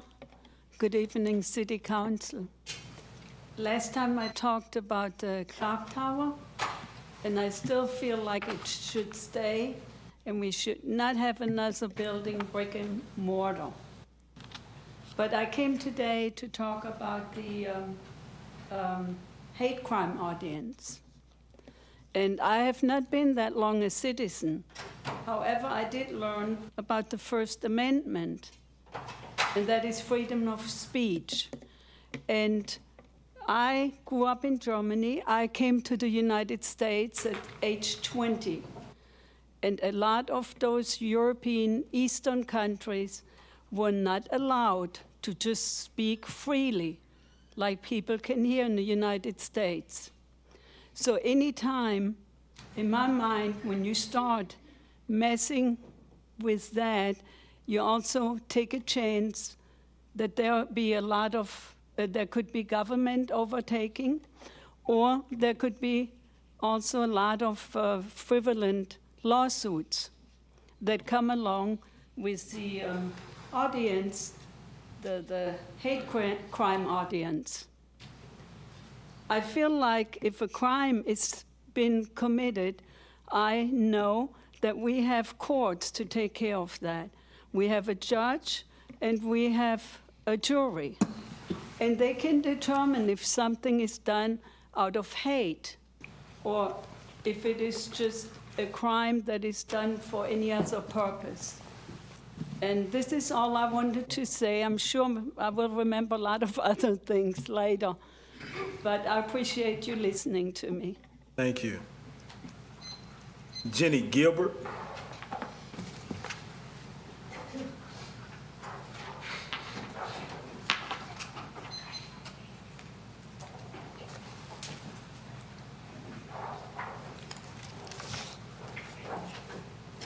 Hello, I'm Jenny Gilbert. I live at 268 West Hampton Avenue. I'm pivoting a little bit. I'm here tonight on behalf of Hampton Heights to invite you all to Porch Fest this Sunday. This is our neighborhood music festival from 12:30 to 5:30, and thanks to all of you, it is our second year. First, I want to take the time to extend a heartfelt thank you for the outpouring of community and especially city support that made our event last year such a huge success, which is allowing us to do this again. Okay. It was truly a magical experience to see our community united through music, history, food, and fun, and that's really the heart of Porch Fest. So, which is bringing y'all 12 bands, 10 local and 2 regional, 2 coming from Western North Carolina, and we will have food that, sorry guys, it's on West Hampton Avenue in Hampton Heights. And we will have the street blocked off, so pedestrian only, but we are really excited this year to introduce a bike valet, so our first 25 riders are gonna get free food and drink tickets. So that will cut down on some unnecessary emissions if you are willing and able. We'll have food, music, beer if you like that, and some light cocktails if you also like those, and non-alcoholic as well. 6 porches. I think that's everything, you guys. In conclusion, I just want to invite all of you to join us for a day of peace, love, music, and old houses. Thank you so much. Thank you. That's the way to finish it up with the public comments. Thank you all for your comments as we have been going through this for quite a few meetings. We have item 6, proclamation declaring October the 7th, 2025 as National Night Out in the city of Spartanburg. I'll present this proclamations to Dr. Stone and anybody else from the Neighborhood Advisory Board here? Any other neighborhood association leadership here? Please join me so I don't have to do this by myself. I think Philip likes standing up by himself. He likes this opportunity as well. But just an opportunity for us, again, to celebrate National Night Out. Whereas the National Association of Towns, Watch, is sponsoring a unique nationwide crime, drug, and violence prevention program on October the 7th, 2025, entitled National Night Out. Whereas the 42nd Annual National Night Out provides a unique opportunity for the city of Spartanburg to join forces with 1,000 other communities across the country in promoting cooperative policing, community crime prevention efforts. Whereas the city of Spartanburg police officer plays a vital role in protecting the citizens through crime, drugs, and violent prevention efforts and supporting National Night Out in 2025 locally. Whereas it is essential that all citizens of the city of Spartanburg be aware of the importance of the crime prevention program and the impact that your participation can have on reducing crime, drugs, and violence in the city of Spartanburg. Whereas police communities, partnerships, neighborhood, safety, awareness, and cooperations are an important theme of the National Night Out. Now, therefore, I, Jerome Rice Jr., Mayor of the City of Spartanburg, and on behalf of my fellow City Council members, hereby proclaim the Proclaim Tuesday, October the 7th, 2025 as National Night Out in Spartanburg. Mr. Stone, thank you, sir, for your participation in leading the neighborhood, and thank the other neighborhoods, as well that will be participating in National Night Out. Thank you, sir. Thank you, Your Honor.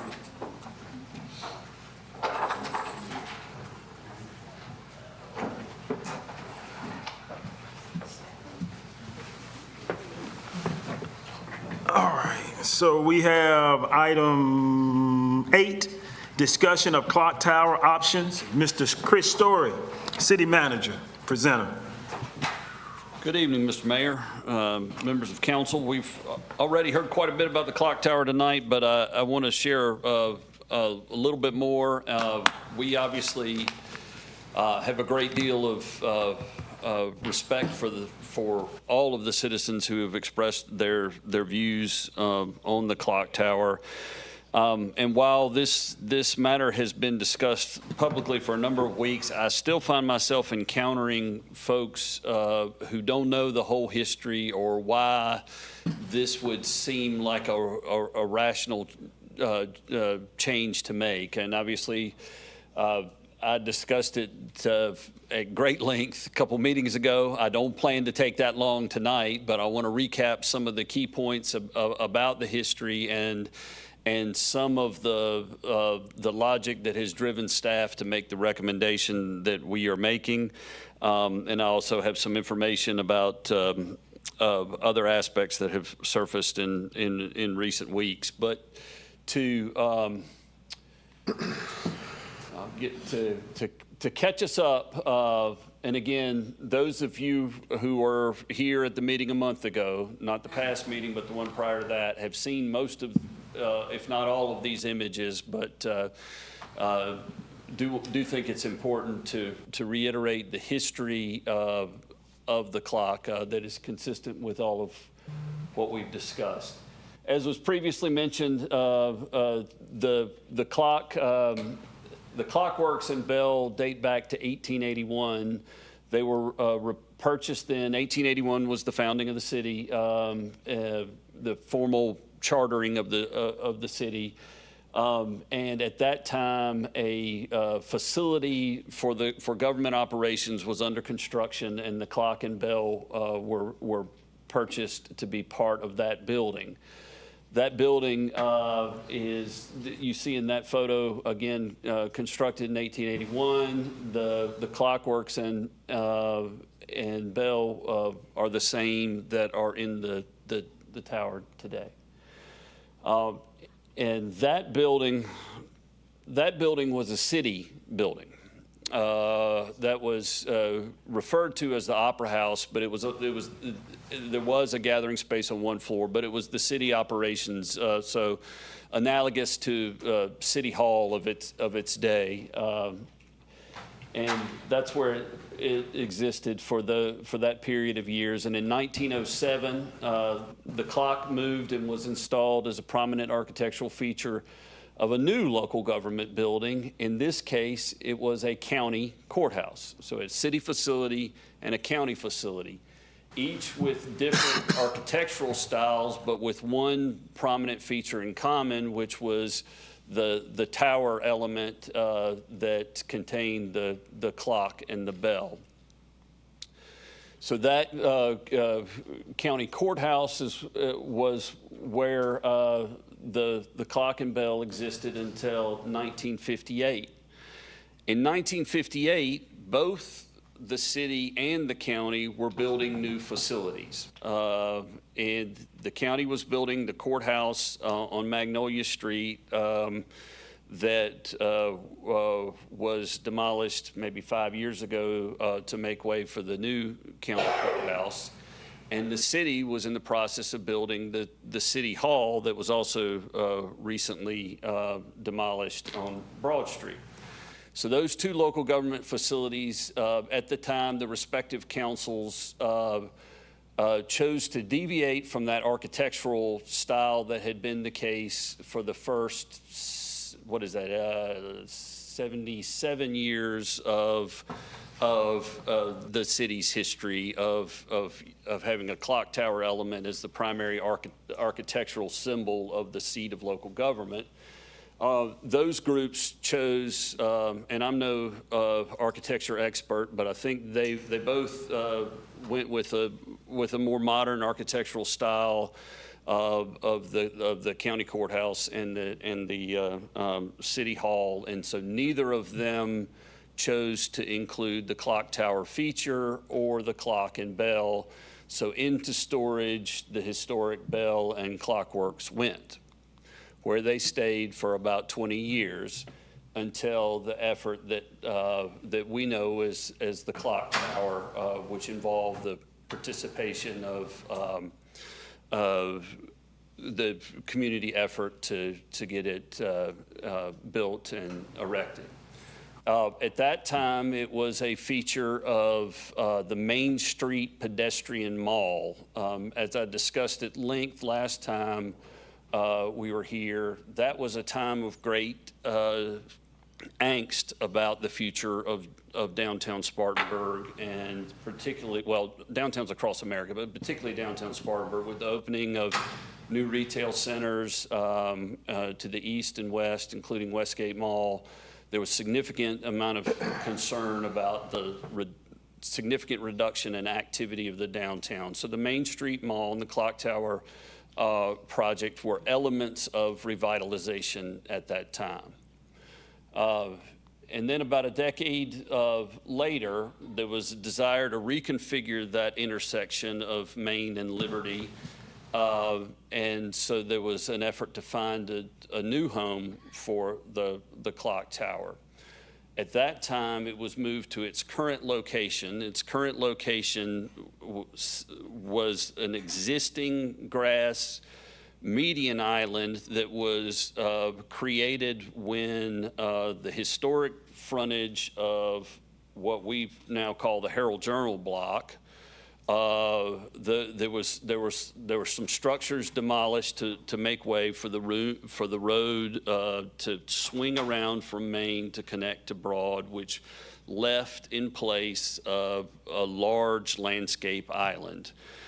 So when the desire was to open the Main and Liberty intersection back to vehicle movement, that landscape island was unutilized and was a logical home for the clock tower. And so that's what has moved to the current location that we have known since that time. And of course you're familiar with it, but include that. So what we, so that's that brings us to this year, and in this year, construction is beginning actually next month on a joint city-county government facility, which will feature the new clock tower as its primary architectural feature.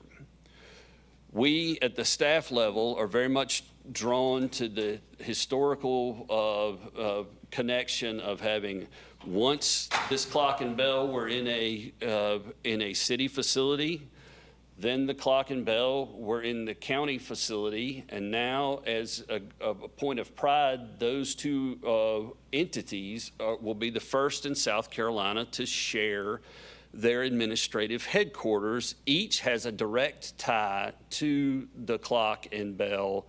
So bringing the clockworks and the bell with us into that new home that will feature that clock tower brings a whole lot of, in our opinion, historical relevance to this community's history from its founding.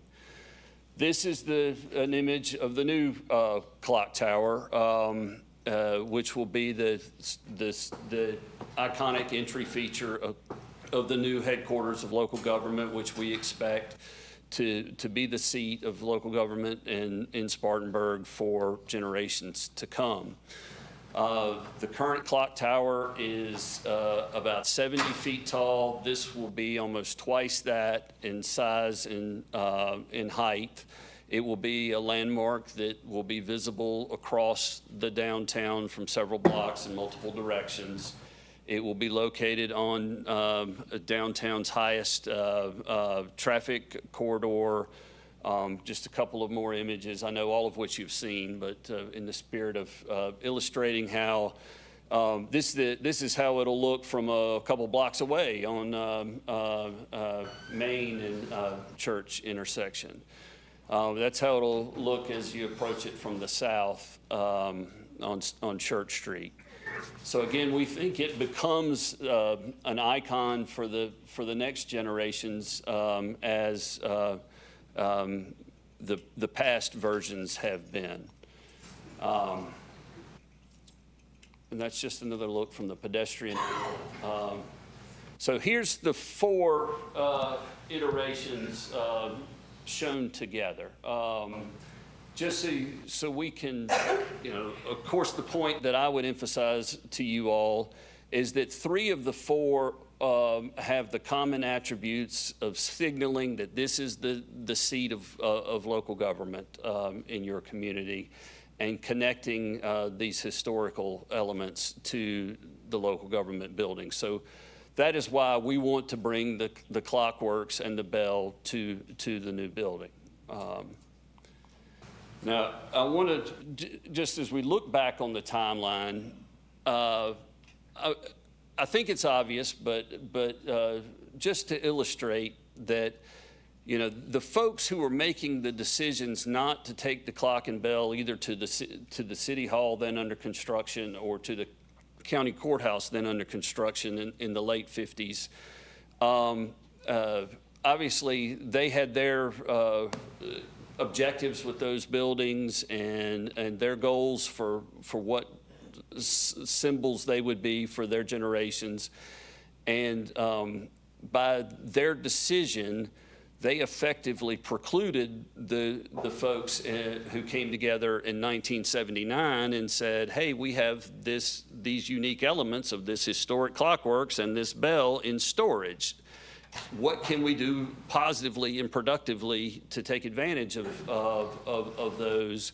And that's what led to the clock tower discussion.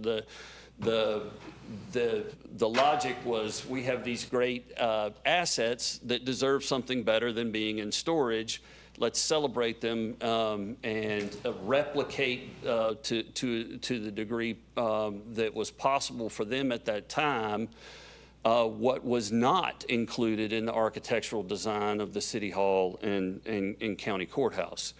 So I think what they did was brilliant, and it has served this community very well. It's been a very positive attribute. But I also would contend and am recommending to the city council that the historic coherence of bringing the clockworks and the bell to the new clock tower are a great opportunity to recognize our full history as a community going back to 1881.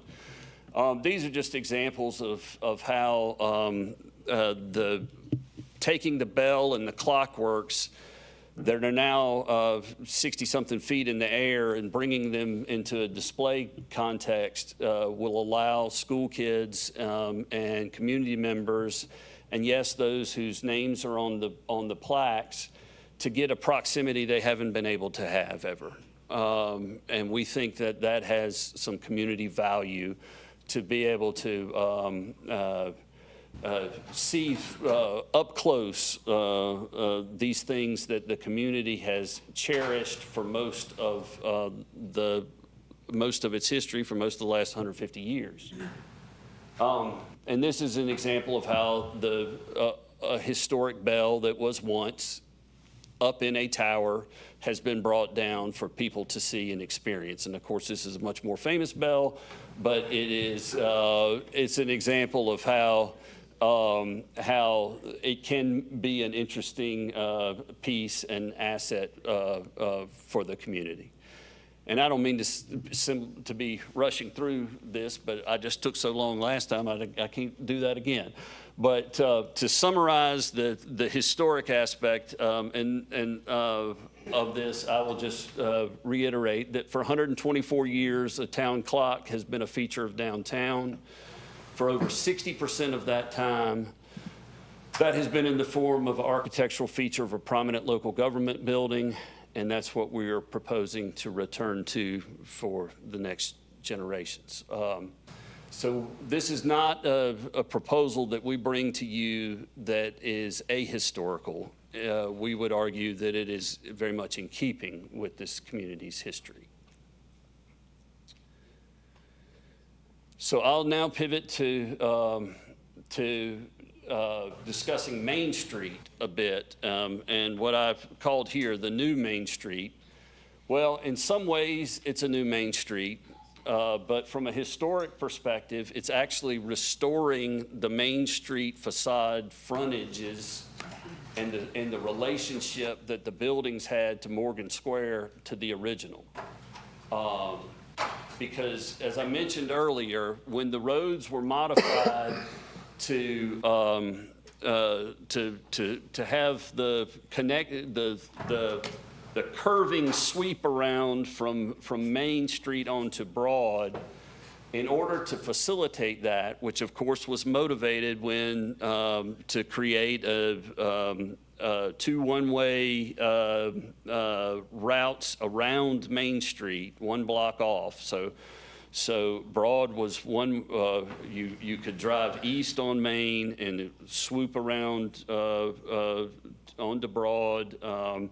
And then if you were driving west on Main towards downtown, you would swoop around onto Dunbar. And that was the traffic pattern that existed, that was put in place in the 70s, that was in place for several decades. But what that did to this block in the center of this image is it took away the original historic building frontage line.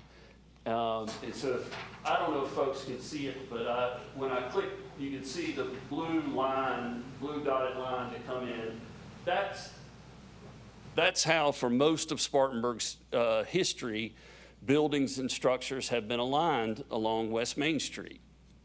It is only from the period beginning in the 70s that there weren't structures along that frontage there. What's proposed here is part of the largest economic development project in this community's history. By any measure, inflation adjusted, the set of developments that this is one aspect of are the largest investment of any generation in the heart of downtown Spartanburg. So we think it's important to do it right in terms of historic perspective, but also in terms of long-term viability of the downtown. Across the world, you will see that people are drawn to streets that are lined with structures on both sides like this, and we think we have the ability to make a very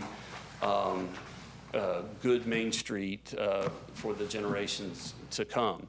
What you see here is part of $300 million of private investment that is occurring right now. What will be on the block nearest the current clock tower is a mixed-use development, including an office building, a hotel, and the hotel structure will include a restaurant, some retail on the ground floor, a rooftop restaurant bar, a rooftop pool, ballroom, and some other things. And so our objective here is to have a great Main Street with lots of employment opportunities and lots of entertainment and dining options here. And so that's the strategic objective we're pursuing. In this image here, you can see the upper left-hand corner is the ballpark. To the upper right-hand corner is an office building that will begin construction very soon, then the AC Hotel. And then as you come down toward the bottom of the screen, you see an office building, an event venue, a hotel with restaurant and retail lining the new Main Street. These are just additional images to show that the street edge that you see here in this image matches where the street edge was for most of Spartanburg's history. It may not be what we have experienced in our lifetimes, but it is where the street edge was in most of Spartanburg's history. Just a couple of additional images there. One of the commenters earlier talked about the renowned downtowns that are praised around, and with dining and shopping and retail and restaurants.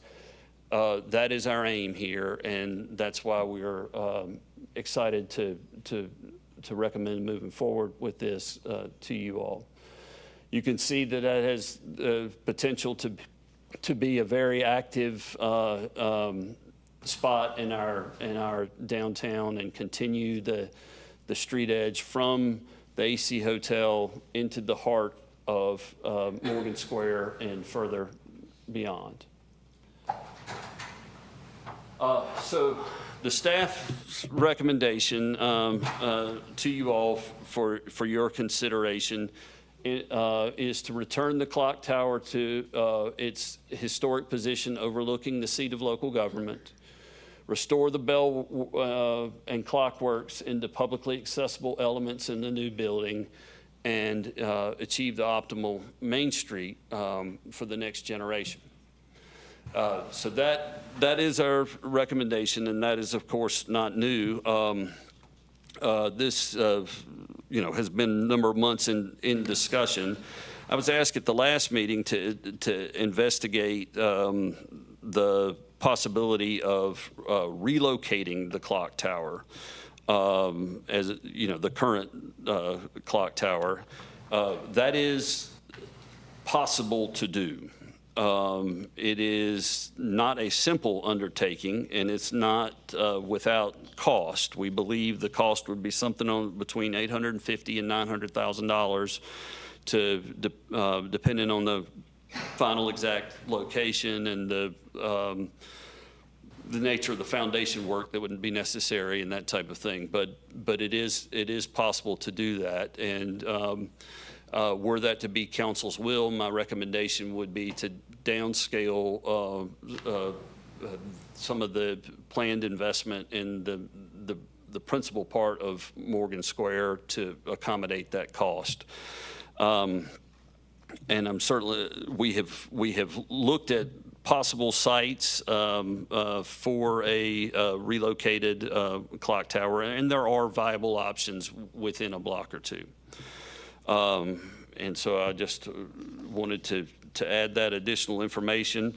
I am happy to answer any questions that you may have about that, and I am seeking your direction tonight. That can come in the form of a vote to point in whichever direction is the will of council about these items. And again, I think it is sometimes awkward when there's strong difference of opinions about things, but I think it's terrific that we have folks who care strongly about our downtown, and that is the aim that I believe was the principal motivator for all of these efforts, was for this to be a community that celebrated and invested in and continued to seek the best of its heart of its city. And so I see all of the comments we've heard tonight in that spirit.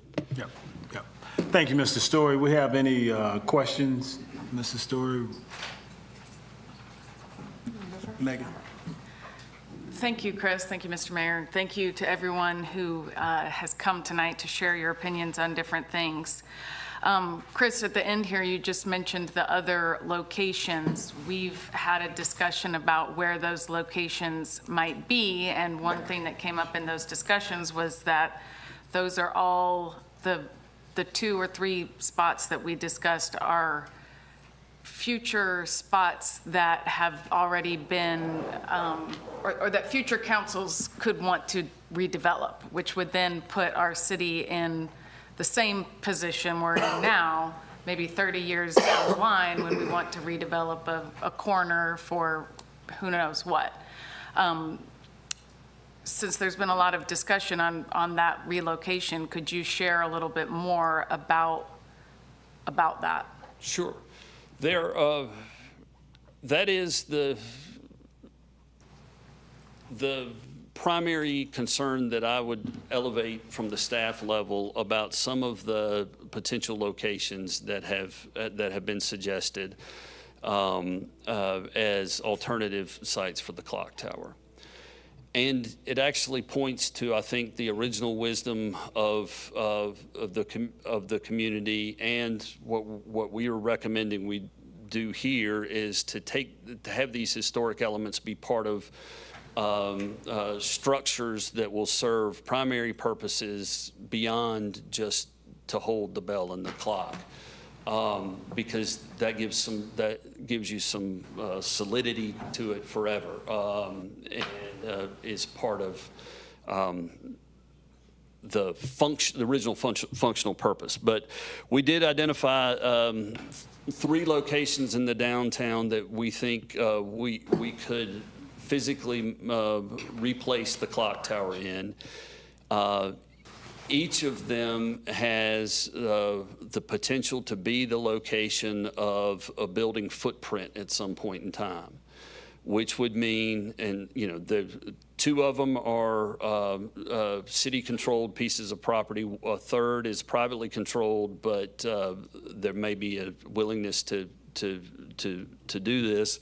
But all 3 would be places that, in a generation from now, you might find would be locations for a multi-story building.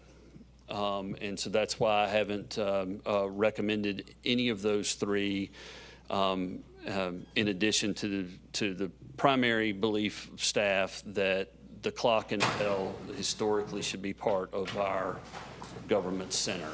And if we move the clock tower, we obviously don't have the ability to have the clock and bell back in their home in the seat of government. Mayor Pro Tem. Chris, thank you. I've already made my opinion known about the structure of the new clock tower and the architecture of that. First, I would like to say to Ms. Branch, is it Ms. Branch? I want to apologize for the threats that you've received. It's uncalled for.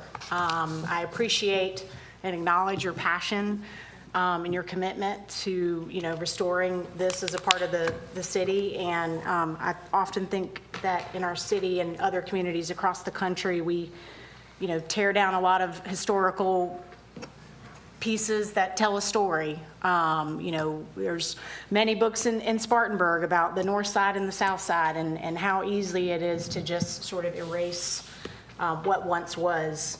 But I do want to apologize to you for experiencing those threats, just for sharing your passion about the clock tower. Chris, it's kind of interesting. I believe that was the Liberty Bell in that picture up there.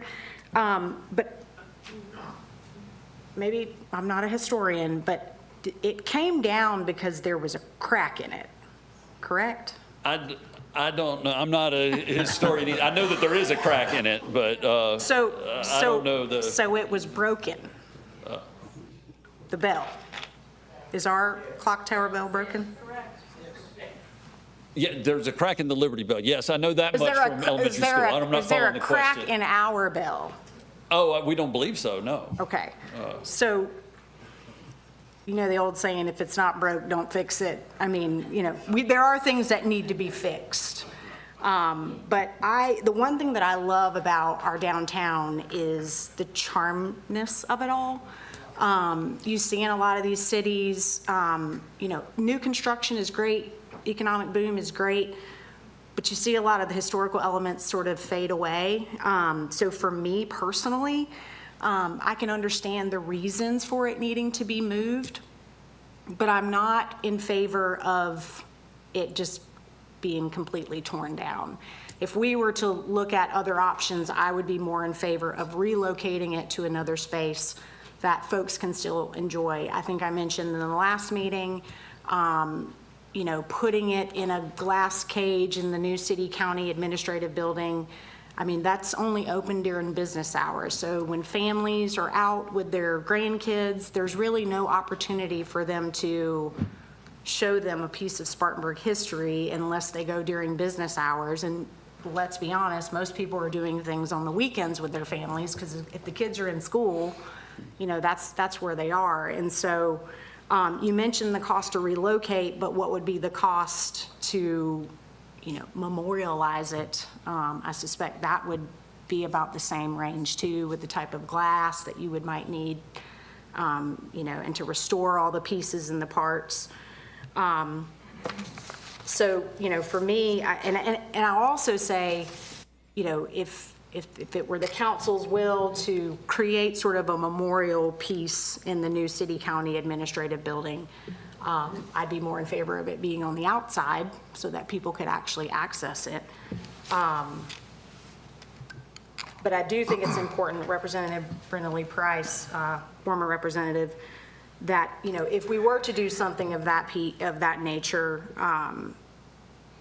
that it told the true story and the real history. Good, bad, or indifferent, the stories still need to be told about the significance of that bill. I'm personally not in favor of memorializing it in a county city building. I would personally like to see it restored and relocated so that folks in the community can continue to access it whenever they so choose. Councilman Foreman.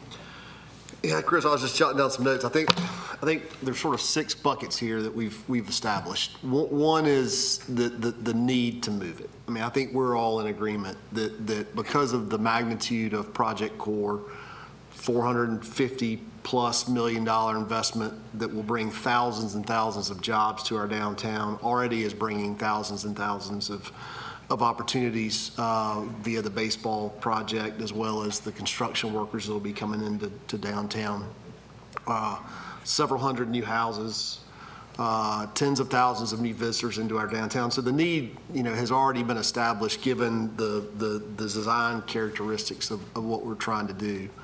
And then the cost aspect of it, Eric is right. I mean, whatever we do, there's going to be a cost associated with it. And whatever we do as part of our development agreement, that's a cost that the city bears. We bring certain things to the table from a cost standpoint. Our partners in the development bring a certain, investment. And so we are the ones responsible for that. I think Brenda's points about preserving and enhancing the history, I think I didn't know until Janie had mentioned to me a year or two about the significance of the bell in the clock tower. And so I thank her for that, and I thank you for that, Brenda. And so I think there's an opportunity to enhance that history. The other thing is that, if anything else in your presentation, I guess it's one of those things that the more you see it, the more you understand. But the one thing that has been constant with the clock over its history is that it moves in some form or fashion. It is either moved to new seats of government, or it is moved by the creation of the tower itself, and it moved, to make way for progress in the late 80s when the Denny's, or then Spartan Foods building, was being created. There was a plaza created there, and the street was open to vehicular traffic. That was all progress, and I think this, I've seen no information that would suggest that the community was concerned about it being moved at that time, because they were excited about the opportunities that move would create in terms of the downtown jobs that were being created by Denny's, and what was hopefully going to be a catalyst for our downtown. And it did serve over time as a catalyst. And then, the last piece is that I do believe the tower that was created in the early, I guess, the late 70s, it has become woven into the fabric of our downtown, to Erica's point. And so, I've made my preference known all along that I understand that we have to move it, but I very much want to see us move it and protect the character of that clock tower in its current form in some fashion, with those enhancements in the historical heritage of it. And I think there's probably one location in my mind that stands above the others, and I would like to see us, if we vote to in fact tear it down or to move it, that I vote we would move it to a location, not put it in the new facility. Thank you. Councilwoman Littlejohn. Yes, I want to thank Ms. Price for sharing the history of the bell. I too believe that the bell has to be moved. And I wish that there was a way for it to be placed in front of the new city-county building. However, because since there is going to already be a clock there, it's not going to fit. Maybe we could place the bell and the clock inside of the new building. Now, that's my thought on it, and I know that everybody don't agree with that because they want it to be someplace where it can be seen after hours as well. But I am in favor of the clock being moved. To Ms. Branch, and thank you for bringing that up, Mayor Pro Tem, we do not adhere to any threats of any type because of your opinion on a clock. Come on now. We do apologize for that to you, and we're here with you. About the clock, Mr. Story, have we talked with the county? I know you guys, we meet weekly about the opportunity, and as Councilman Farmer mentioned, one thing, if it is at the new city-county complex, could it be a circular face instead of that gray square face up there? That's one little decorative piece that will stay in harmony with what has come to the governmental buildings. And Mr. Mayor, I don't have an answer for you about that right now. I can tell you that that clock that you see in that image is substantially larger. Right. It's sometimes a perspective moves on us, in the sense that, that's, like I said, almost twice as tall. So in order for the clock to be legible, it needs to be larger in scale than the current one. But and I won't get into the weeds about a square or a circle, but just a bigger circle. And to that point, though, Mr. Story, we would also, the display of the bell, thank you, Ms. Price, we've talked about that for some time now, the history of the bell, and the face of the original clock tower, which is downtown, in the inner workings, will be placed somewhere. Yes. Within the new city-county complex. Councilwoman Littlejohn mentioned, is it possible outside where it could be seen daily, weekends, holidays? The architectural plan for the joint government center includes a plaza that will sit between the building and a 950 space parking facility that will be on that block. Yes, sir, I do think it's achievable for it to be an elements on that plaza. I don't have a cost because we won't really know until we get the clock tower elements down and get the right experts to lay eyes on them. to know what would be necessary to make them an interactive display, but there would be space where that could work. Okay. Councilwoman Sally? Yes, Mayor, thank you. And to each and every one of you who voiced your opinions on the clock tower and the ordinance, I appreciate that. But I think I've already said how I felt about the clock tower and recommendation. And not only are we going to be preserving the bell, but we will be preserving the other inner works of the clock. So with that being said, and you're talking about the plaza, would you be able to put all of that in that little plaza in between the park garage and the building?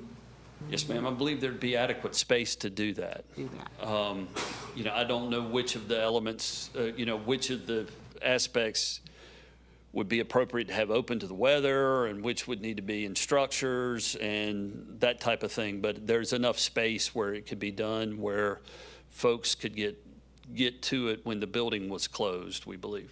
Okay, and one more thing.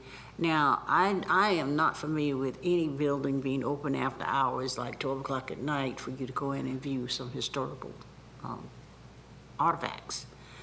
But could we not make if we put it inside the government building, could we not make access for open doors to a certain time period for people to come in and look at and read the information that's provided?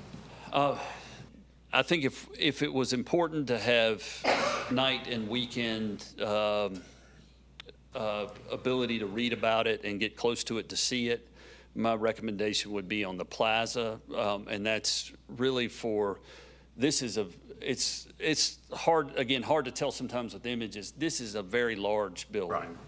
And so when it's open, we want to have security present and that type of thing. So if it were council's will that it would be somewhere where on an evening or a weekend you could get close to it, I think the plaza would need to be where that would be. Well, thank you. You good? I'm good. I just wanted everybody to know that I am for the move of the clock tower. So to that point, as everyone kind of positions themselves and give opinions, do I hear a recommendation? I don't think any more discussion. A motion? Are you asking for a motion? Yes. Okay, well, I move that we accept the recommendation presented by the city manager. Second. All in favor? Aye. All that oppose? Aye. 4-2. Recommendation of the city manager. We have item 9, ordinance to amend chapter 22 offenses of malicious miscellaneous provision. I figured they would leave.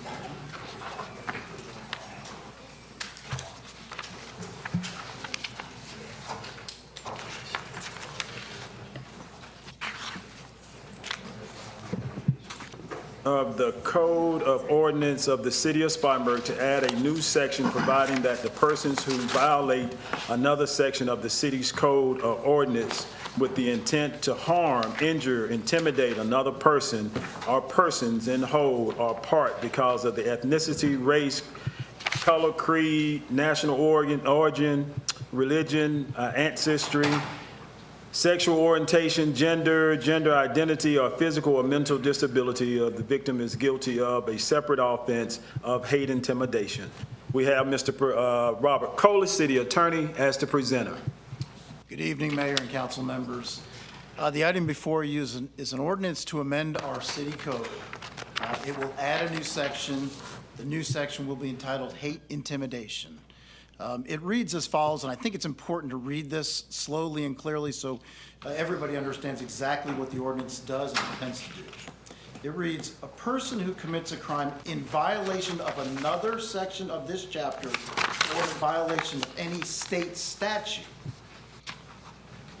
with the intent to harm, injure, or damage the person or property of the victim, or to cause the victim to fear harm, injury, or damage to their person or property because of the actual perceived ethnicity, race, color, creed, national origin, religion, ancestry, sexual orientation, gender, gender identity, or physical or mental disability is guilty of a separate offense of hate intimidation. Let me summarize that.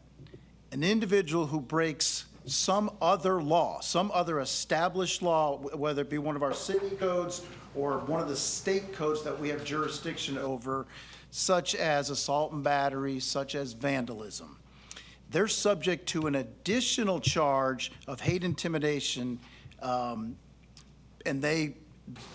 again, they must commit the underlying offense. And then and only then, if the charging authorities believe they committed that offense with the intent to harm or to fear to harm a victim because of one of the things we addressed, they could be charged with another separate offense. As we've heard a lot tonight, I will tell you the ordinance I've presented to you, I believe, based on my 28 years of practice in law, is constitutionally sound. I think all of the protections of the citizens, including their First Amendment protections, are preserved and not infringed by this statute.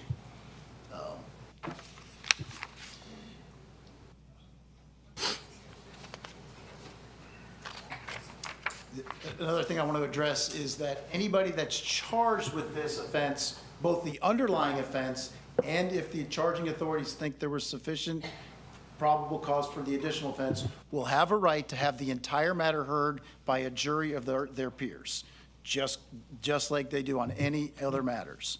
I will tell you that the courts are well equipped to handle the matter of intent.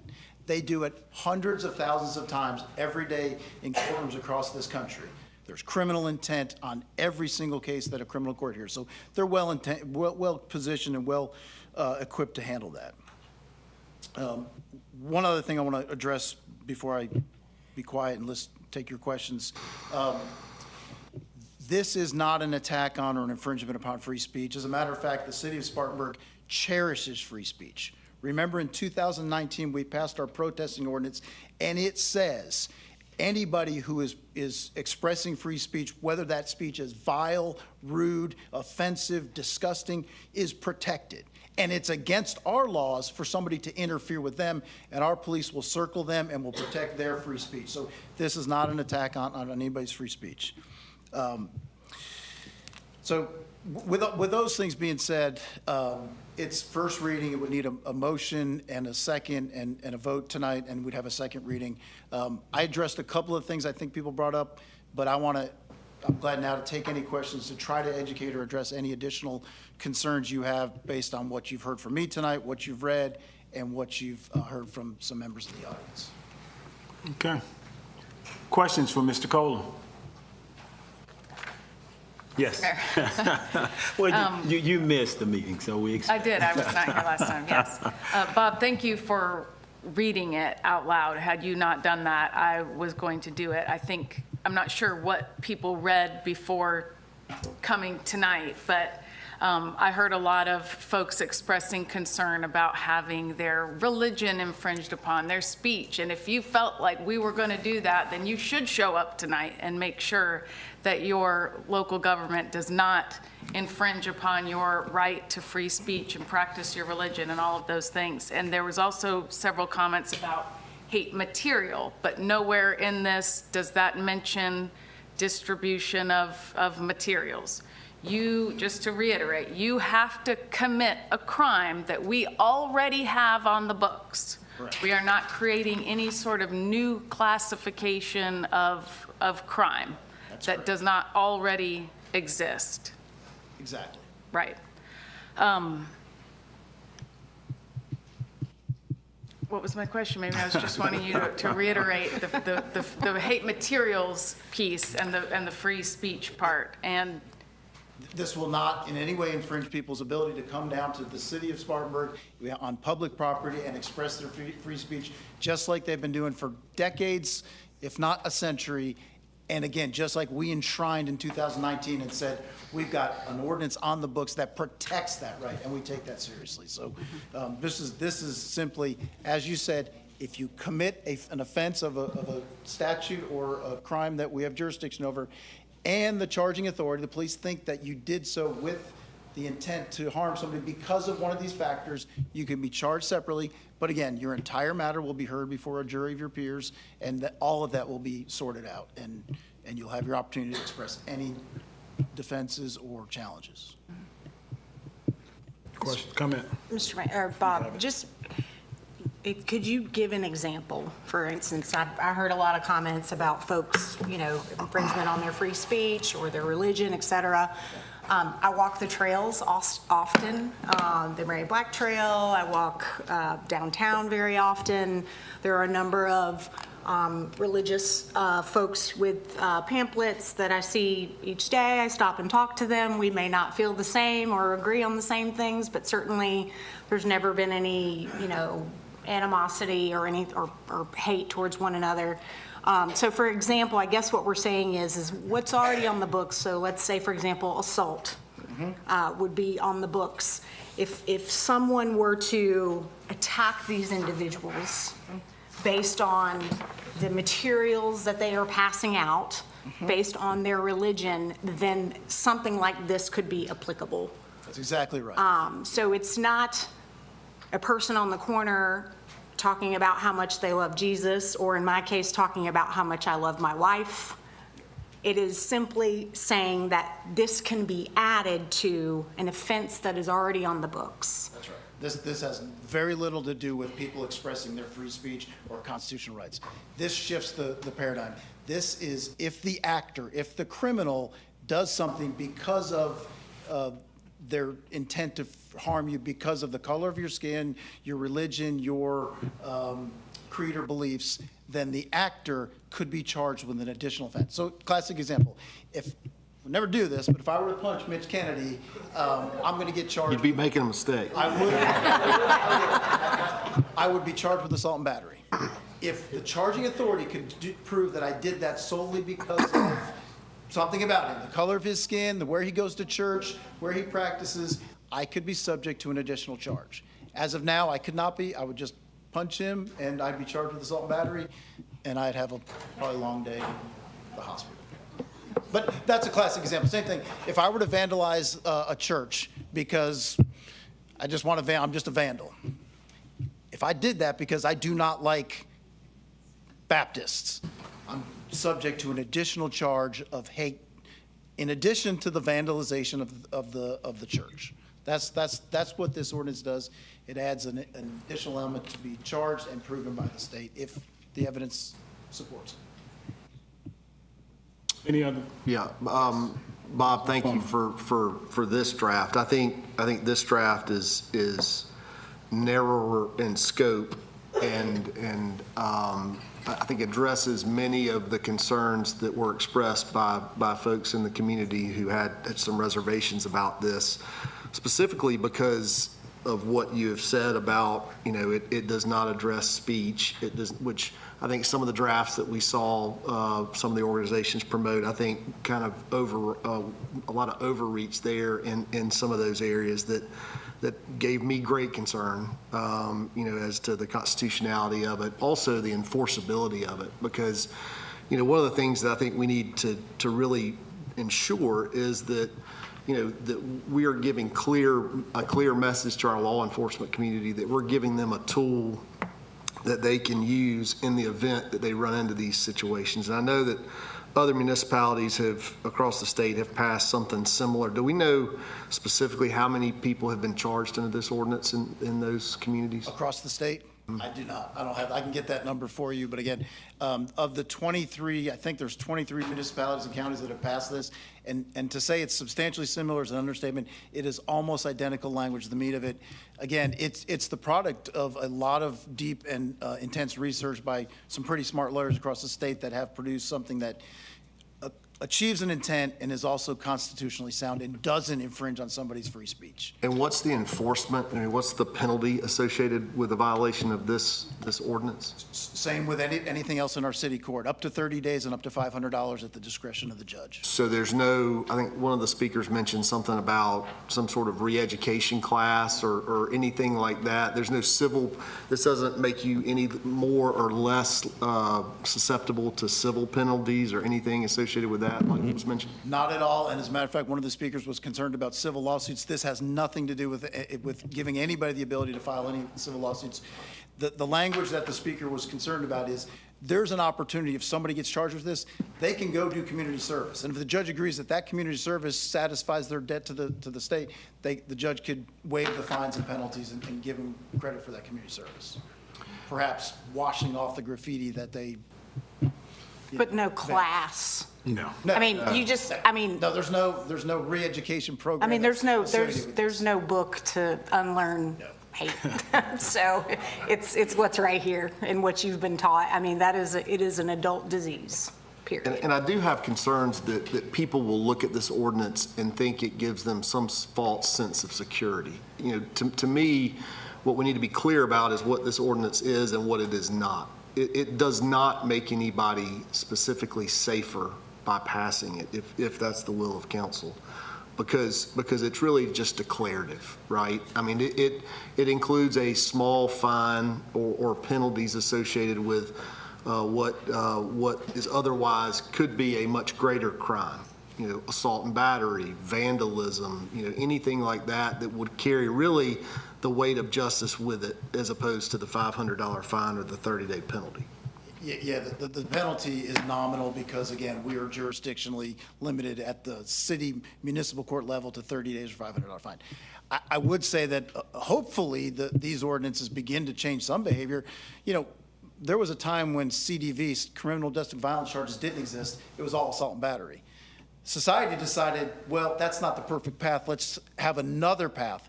And the intent was for domestic abuse to go down.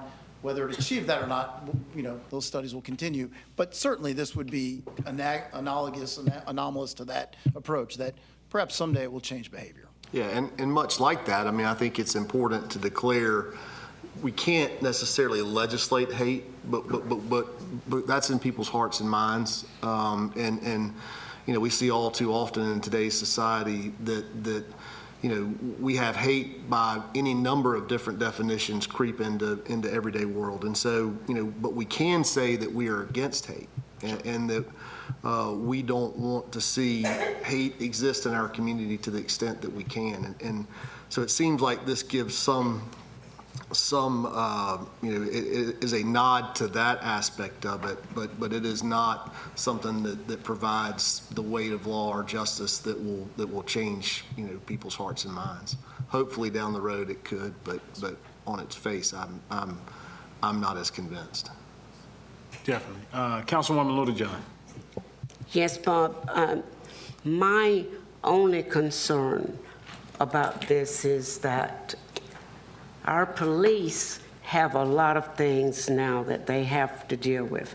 And you read the police report question, you see some of the things that people call on, it just blows my mind. And now having this in place, you know, this ordinance, I can see the police report growing more and more. I think it's going to be abused. I personally do believe, you know, that this is going to be abused by some people who are going to use this as a tool. However, I am in favor of passing it. It won't add any. The number of assault and batteries we're going to have in October this year are going to happen. Right. If we have 30, if 4 of those have the qualifying factors to add this additional offense, we could have 4 of these charges in addition to 30. But I don't anticipate, and I don't see any logic. Can we keep the comments down, please? This won't increase the number of underlying offenses that are charged that are behind Tony, Tanner, Mitch, we have a couple. Let's keep the chatter. calmness Yes, sir. in the. Just can you just watch it right here? Just uneasy. Thank you. Go ahead, Bob. I think So Ruth, you understand, no one can be charged with this separately. It is, you've been charged with a crime, and if a person committed a crime against another one and in that act was like, it's because you're Jewish or whatever, this can be added to it. Yeah. And the burden would fall more on the prosecutor. Correct. To Exactly right. prove intent. There will be no additional burdens to our police. That's exactly right. If the police are working as an assault and battery case, and they think that the actor committed the assault and battery because of some hate towards the victim, the officer, again, will probably consult with the city attorney and our prosecutor, but you're right, when we get to court, it will be on the prosecutor to convince a jury that not only did they commit assault and battery, but they committed it with the intent to harm or injure the victim because of their race. And again, courts are very well equipped with dealing with intent. Obviously, you can never look inside somebody's head, but you are allowed to look at the factors that surround the incident to figure out what someone's intent was, so. Okay, Bob, I understand that, but that doesn't stop the person from calling the police. And that's the point that I was trying to make. Because when they think that it has been a crime against them, they're going to call the police. And that's what I was trying to get over. And that's a fair point, a valid point. Our police are well trained to get out there and understand that if there's not been an underlying offense committed, there's nothing else they can do. And we, I mean, I had that concern as well, Ruth, but we see, on a daily basis where, police are called for a concern. They get there, they investigate, they determine the fact patterns, and then they decide that it's not to the level of whatever crime they've been called out to investigate. So I know, but it's another call. For sure. I mean, as you stated. But I would think if there's a situation like that that rises to the level of concern, that having the police at least present in that interaction, might help to make everybody safer. Minimize as much as possible. Bob, and I know we've gone back and forth with the different languages for this ordinance, and we do appreciate your time and efforts in mirroring some of the other municipalities across the state as we try to do what's best for Spartanburg. Not any other place, but really Spartanburg, and we can be that example to others as to how we want to live and how we want our citizens to feel here in Spartanburg.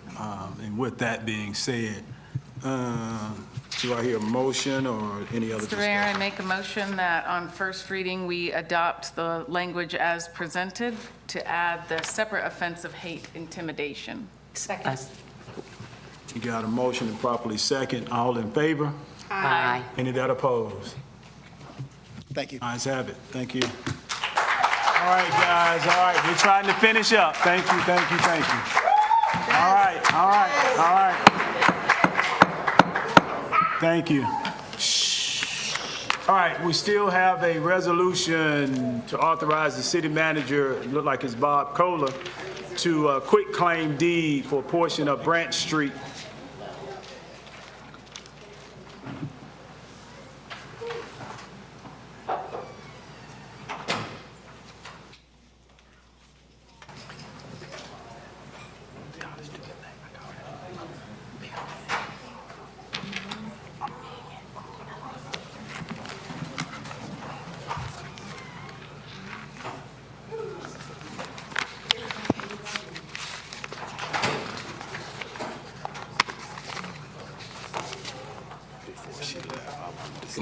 We did.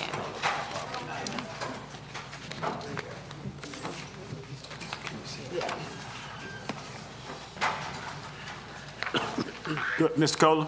Mr. Mayor and council members, the overhead here is not as helpful as I'd hoped. You have in your packet, I think, Exhibit 1. If you look at that, that's probably going to be more helpful to you. And before you is a resolution authorizing the city manager to execute what's known as a quitclaim deed. It's just a document that says that we are expressing no ownership interest in a piece of land. And what we've got is Branch Street used to run from Main all the way across and through. As you can see from your handout, it's been closed for decades. and I've marked with a little grid across the closed part, which runs through Wakefield Buick, that when the street was closed, we can't find any evidence that the city ever disowned it or gave the property to Wakefield or had no more interest in it. So this is a housekeeping matter. Wakefield has had their parking lot and buildings over this closed alleyway. Again, it walked out there, you wouldn't notice the difference for a long time. What we are asking you to do is authorize the city manager to execute a document in favor of Wakefield to say, we're no longer interested in that piece of land. We're not selling it to you. We're not saying it, we own it, we're giving it to you. We're just saying we have no ownership interest. And then they can proceed with, I think they're going through some probably financing and they need some clarity to their titles. So that's all this is to say, we don't want it, don't have any interest in it, we don't own it, we're done. We'll maintain Branch Street, but only up to the cul-de-sac. And just so I'm clear, it's that piece where the cars are currently? Yes. Yes. So we're not giving a quit claim deed to the piece of Branch Street that. Correct. is still- Just the gridded mark. Right. That's on your diagram. That they've used and it's been there for years. This exhibit will go along to the Register of Deeds, and that'll show exactly what we're disavowing or expressing no ownership interest in. As I said, it's more of a housekeeping matter from decades ago. Gotcha. And it's a resolution, so if you approve of it, it'd be motion, a second, and vote for one reading. All right. Make a motion, we approve the resolution? Second. All in favor? Aye. Any that opposed? Ayes have it. Thank you. Staff update? Mr. Mayor, I have several items. I know you don't want to hear that, but I do want to just get a couple things in the record, and then I have one more serious topic I'm going to comment on. The more straightforward items is just to tell you, before we meet again, we will have Fire Prevention Week, which is October 6th through 10th, and on Sunday, October 12th, at the new Central Fire Station from 2 to 5 that afternoon will be an open house. So that is Sunday, October 12th, 2 to 5 p.m., open house at the new Central Fire Station. Also, before we meet again, we will have the 1-year anniversary of Hurricane Helene. And I remain very proud of the team's response to that. I just wanted to give you know that several times this year you've heard representations of the volume of work that our team and our contracted partners performed this year. We moved 506,715 cubic yards of debris. That is, the cost of that was about $775 for every man, woman, and child in the city. Now, we are pursuing reimbursement for that, but that is a significant added activity. That debris would fill 155 Olympic-sized swimming pools.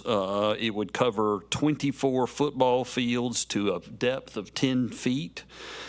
It would cover one football field nearly as tall as the Denny's Tower. If you stacked it on one football field, it would reach the height of 238 feet. If you covered a 12-foot lane of a road, 3 feet deep with that debris, it would cover 72 miles. There's a whole lot of stuff that was moved, and the city was hit particularly hard in comparison to the rest of the county area. And I'm just really impressed and proud of the team. Also impressed with the empathetic response of our team through our disaster assistance program. It was additional resources that were available for folks who had financial hardship associated with this that they couldn't have recovered from insurance or other types of resources or FEMA or other sources of relief funding.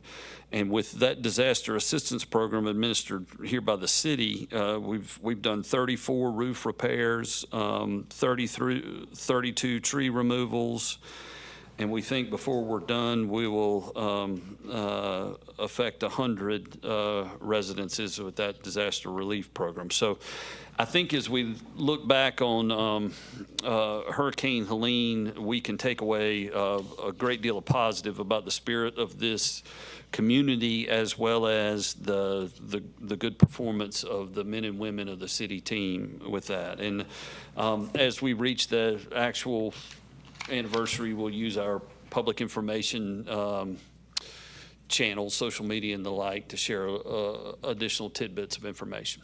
Chris, you know what I'll ask, but you said we're seeking reimbursement. Is there any update from FEMA on getting that money actually reimbursed to us? No, but also no negative signs, and we're working closely with the state and with FEMA representatives, and we use a third-party consultancy with expertise from other disaster areas to ensure that we're working through that, and all signs are very positive. But Dennis didn't have anything to say. Our financial guy, I mean, of course, Chris as well, but Dennis feel good about the situation as well. Dennis Fox. Yes, we think things are as they should be, and we're appreciative of the cooperation with the state, and particularly, I should say, while I'm commenting on it, the county. The county has facilitated and made a quick game-time decision to facilitate a much more efficient way of doing debris removal countywide by collaborating with the municipalities. And they frankly didn't have to do that, but it had served the mutual interest of everybody very well. So we're appreciative of that, and appreciate our partnership with that.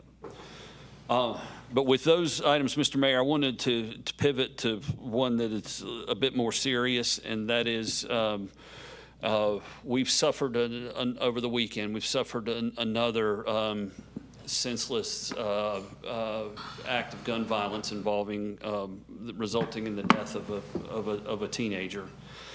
And there have been several, and these are not random acts of violence. That is the important aspect of this understanding, is these are not random acts of violence. They are the result of some systemic breakdowns that are complex, but our hearts are heavy about these awful activities, including the one over the weekend, and we are employing all the resources that we can bring to bear on it, but we need the assistance of the community to get the right outcomes. I asked Chief Thompson if he'd be willing to make some comment to the way the community can help us and ensure that we're protecting the safety of our community, as well as supporting these young men who are unfortunately caught up into this activity. Thank you, Chief. I wish the room was still just as packed, talking about the clock and hate crime bill, but we're talking about lives here now, what's really at hand. So thank you for being here. Yes, sir. Honorable Mayor and distinguished council, I humbly come before you to share a little information and just to remind you of one thing. We, the Spartanburg Police Department, are in the life-saving business. There's not another entity in our city that is impacted like those of us who are called to protect and to serve. Although we understand that public safety is the entire community's responsibility, we take it institutionally personal when there's an unnatural loss of life, especially those lives cut short by violence. Our folks are dedicated, committed to performing to the best of their abilities to provide the safest community we possibly can. And I think we do it as well as any, but we're a humble organization as well. We don't pound our chest on our successes, and we spend our time with our nose to the ground working on those things that still need to be done. Our folks, they're well-equipped, well-trained, experienced professionals, but we need your help to reduce the gun violence. The root causes of which are complex and exceed our capacity to address alone.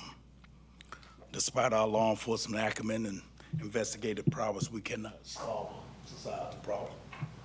Case in point, your Spartanburg Police Department has 3 homicides, as you all are aware.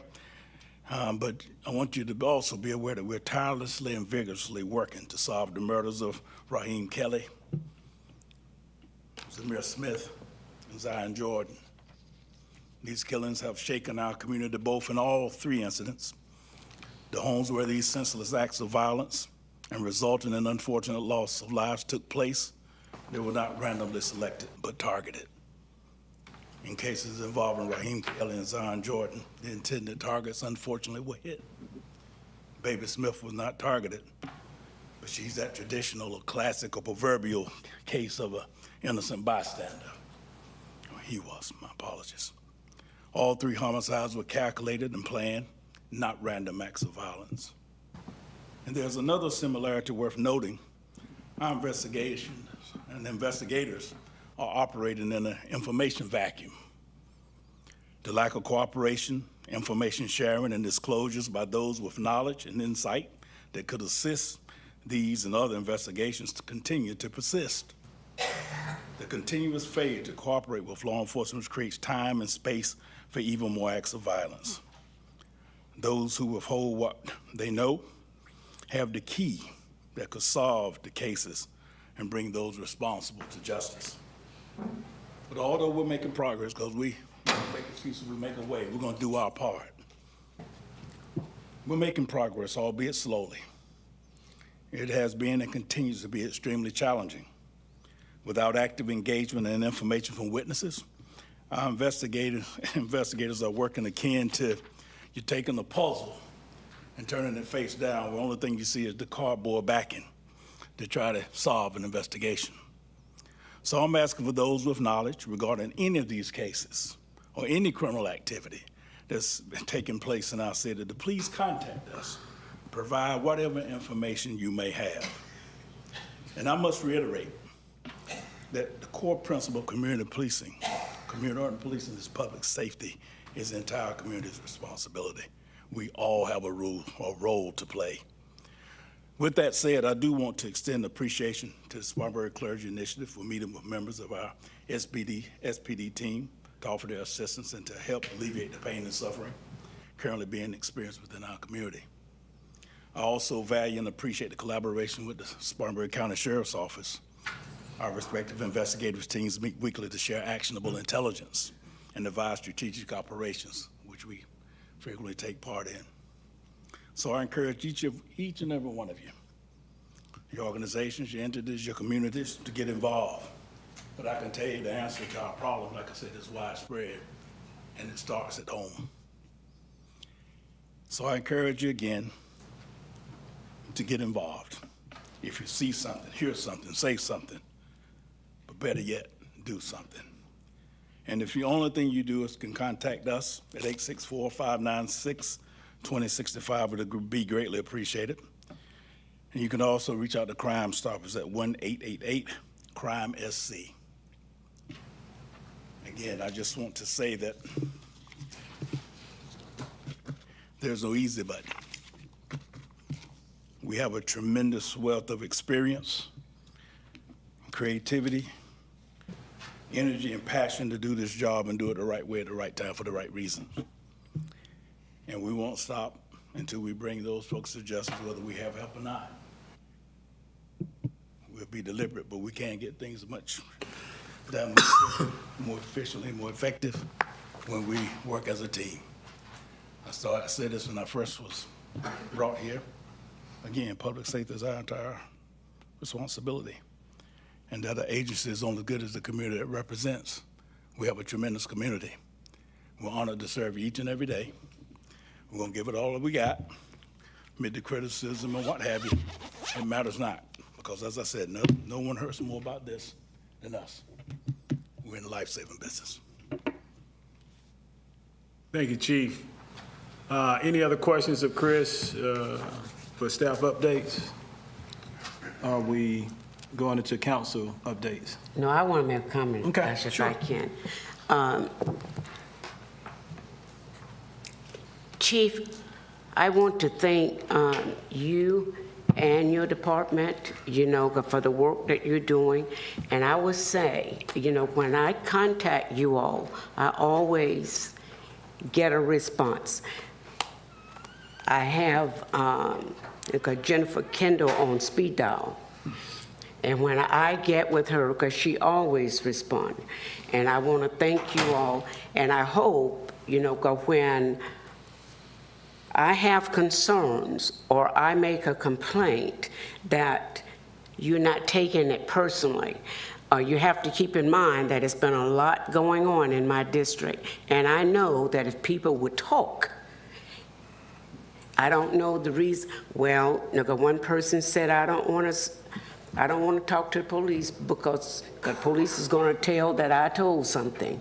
And I said, no, but you have to do it in confidence, because I know some people that have told things and they have not been revealed. So you have to do that. And I just don't want you to take my complaints personally, because I have the greatest respect for our police department. And I brag on you all, because I brag on everybody, so I don't want you to think that I'm doing No, something. and I'm not trying to cut you off. Thank you, Councilwoman Littlejohn. But I do want, Chief, what's the anonymous number we can call and not give information? 864-596-2222. 22, that's it, 22. Emergency number, Right. and you not to be contacted. Right. Mr. John, I can tell you that I do not take it personal. I'm a professional, so are the people that work with me. And when I come every day, like I said, I'm here to serve you, but also serve someone who called me who's higher than you. Amen, amen. And we know who calling that is. All right, updates. Yeah, not much. Thanks for sticking with us, everyone. I'm proud of our city tonight. I have a flag hanging in front of my house that says "Abide No Hatred," and I'm glad that our city, after the first reading, agrees. So thank you all. Thank you. Councilwoman Littlejohn. I had a long update, however, I'm not going to say that, but I do want to thank Jay, and I want to thank,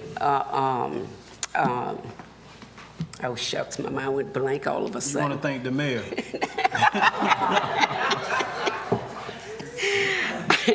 I want to thank Jay, for all of the things that he's doing, because I have him on speed dial too, okay? And Martin, I have them on speed dial. Thank you all. Thank you. Councilwoman Sally. Thank you. Again, I'll say thank you to everyone who was here, who presented their views. Also, I want to say that I attended Junie White's memorial on this past Sunday, the 14th, and it was awesome. And I wish that the entire Spartanburg County, city and county, could have come out to the memorial to witness such a beautiful affair. On this past Tuesday, I and several more people want to say congratulations to someone who has worked 50 years at the Spartanburg headquarters library, and that's Evelyn Parks. It's amazing someone could work that long, and she's still going to be there volunteering. Also, let me put my glasses on. I can't read my own writing here. Oh, yeah. My husband and I celebrated 48 years of being married on this past. Congratulations. Congratulations. Time celebrating doing nothing. On the 26th, which is Friday at 4 o'clock, if you're interested, we're doing a tour of the Sea House, the oldest home in Spartanburg. And I would just like for you all to come to see some of the renovation work that has been done. We still got more to do, but we're proud of where we are. Thank you. Thank you. Councilman Foreman. Yeah, just in the interest of time, just want to thank everybody for being here tonight and for their contributions to the discussion and to the dialogue. And these conversations aren't always easy, given the fact that we have differing viewpoints, but that's what makes America great. And so I appreciate everybody's contribution to the dialogue. Thank you. Mayor Pro Tem. Mr. Mayor, thank you for everyone for being here and participating. It's so great to see when folks are truly, truly engaged and passionate about the issues that matter to them. So thank you everyone for participating. October 4th, International Festival. It's one of my favorite festivals of the year. It's from 11 to 7 at Barnett Park. It's free. I believe the host country is Paraguay. I eat my weight in all the foods around the country. So it's a really great event, and it's awesome to be able to experience. We have a very rich, deep number of folks from different cultures all across Spartanburg County, so it's really wonderful to see everyone come together for that event. I also want to thank Jay and his team and Randall. We have been working on some safety concerns over in the north side, as well as the police department. Captain Suber, I see you. I know you're tired of hearing from me, but I do appreciate you always being so responsive. And we have a plan in place, and we're working towards some of those items that are of concern to the community. And then September 29th, I believe that's next Monday, Wofford College will be hosting their second installment of Candid Conversations. That event is going to be at 6 o'clock. The Sister Senators, it'll be a panel discussion moderated by former South Carolina Representative Rita Allison. Really the goal is to, bridging together leaders from across the aisle to foster civil discourse around issues in our current political climate. So I think that'll be a really great event. There will also be a reception.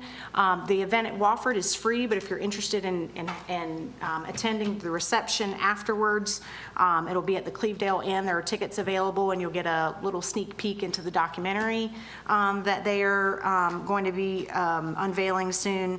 So it's really a good time for folks. As we know, most of those representatives are from, it's truly bipartisan, which is good to see. We don't see a lot of that often anymore. So it would be a great event and very informative to come out and hear from these fierce lady leaders. So thank you. We gave the proclamation for National Night Out, but before we have another meeting, we will have National Night Out. So participate with your neighborhood. If you do not have a neighborhood association or someone that's participating, please join one very near and dear to you. Again, thank everyone for coming out this evening, being a part of the discussion this evening. Yes, ma'am. I think Chris is buying everyone dinner. Meeting for keeping us all here so late. Keeping us here so long. But thank you to everyone here. And again, to one thing, Chief Thompson said he doesn't take it personal, but you know what? I take it personal when we're not doing something the right way. I truly do. And this senseless killings, we have to find a remedy as to how we can help these young people. So thank you all for being here. I hear a recommendation. Mr. Mayor, if I must. In a second, all in favor? See you folks before we leave out.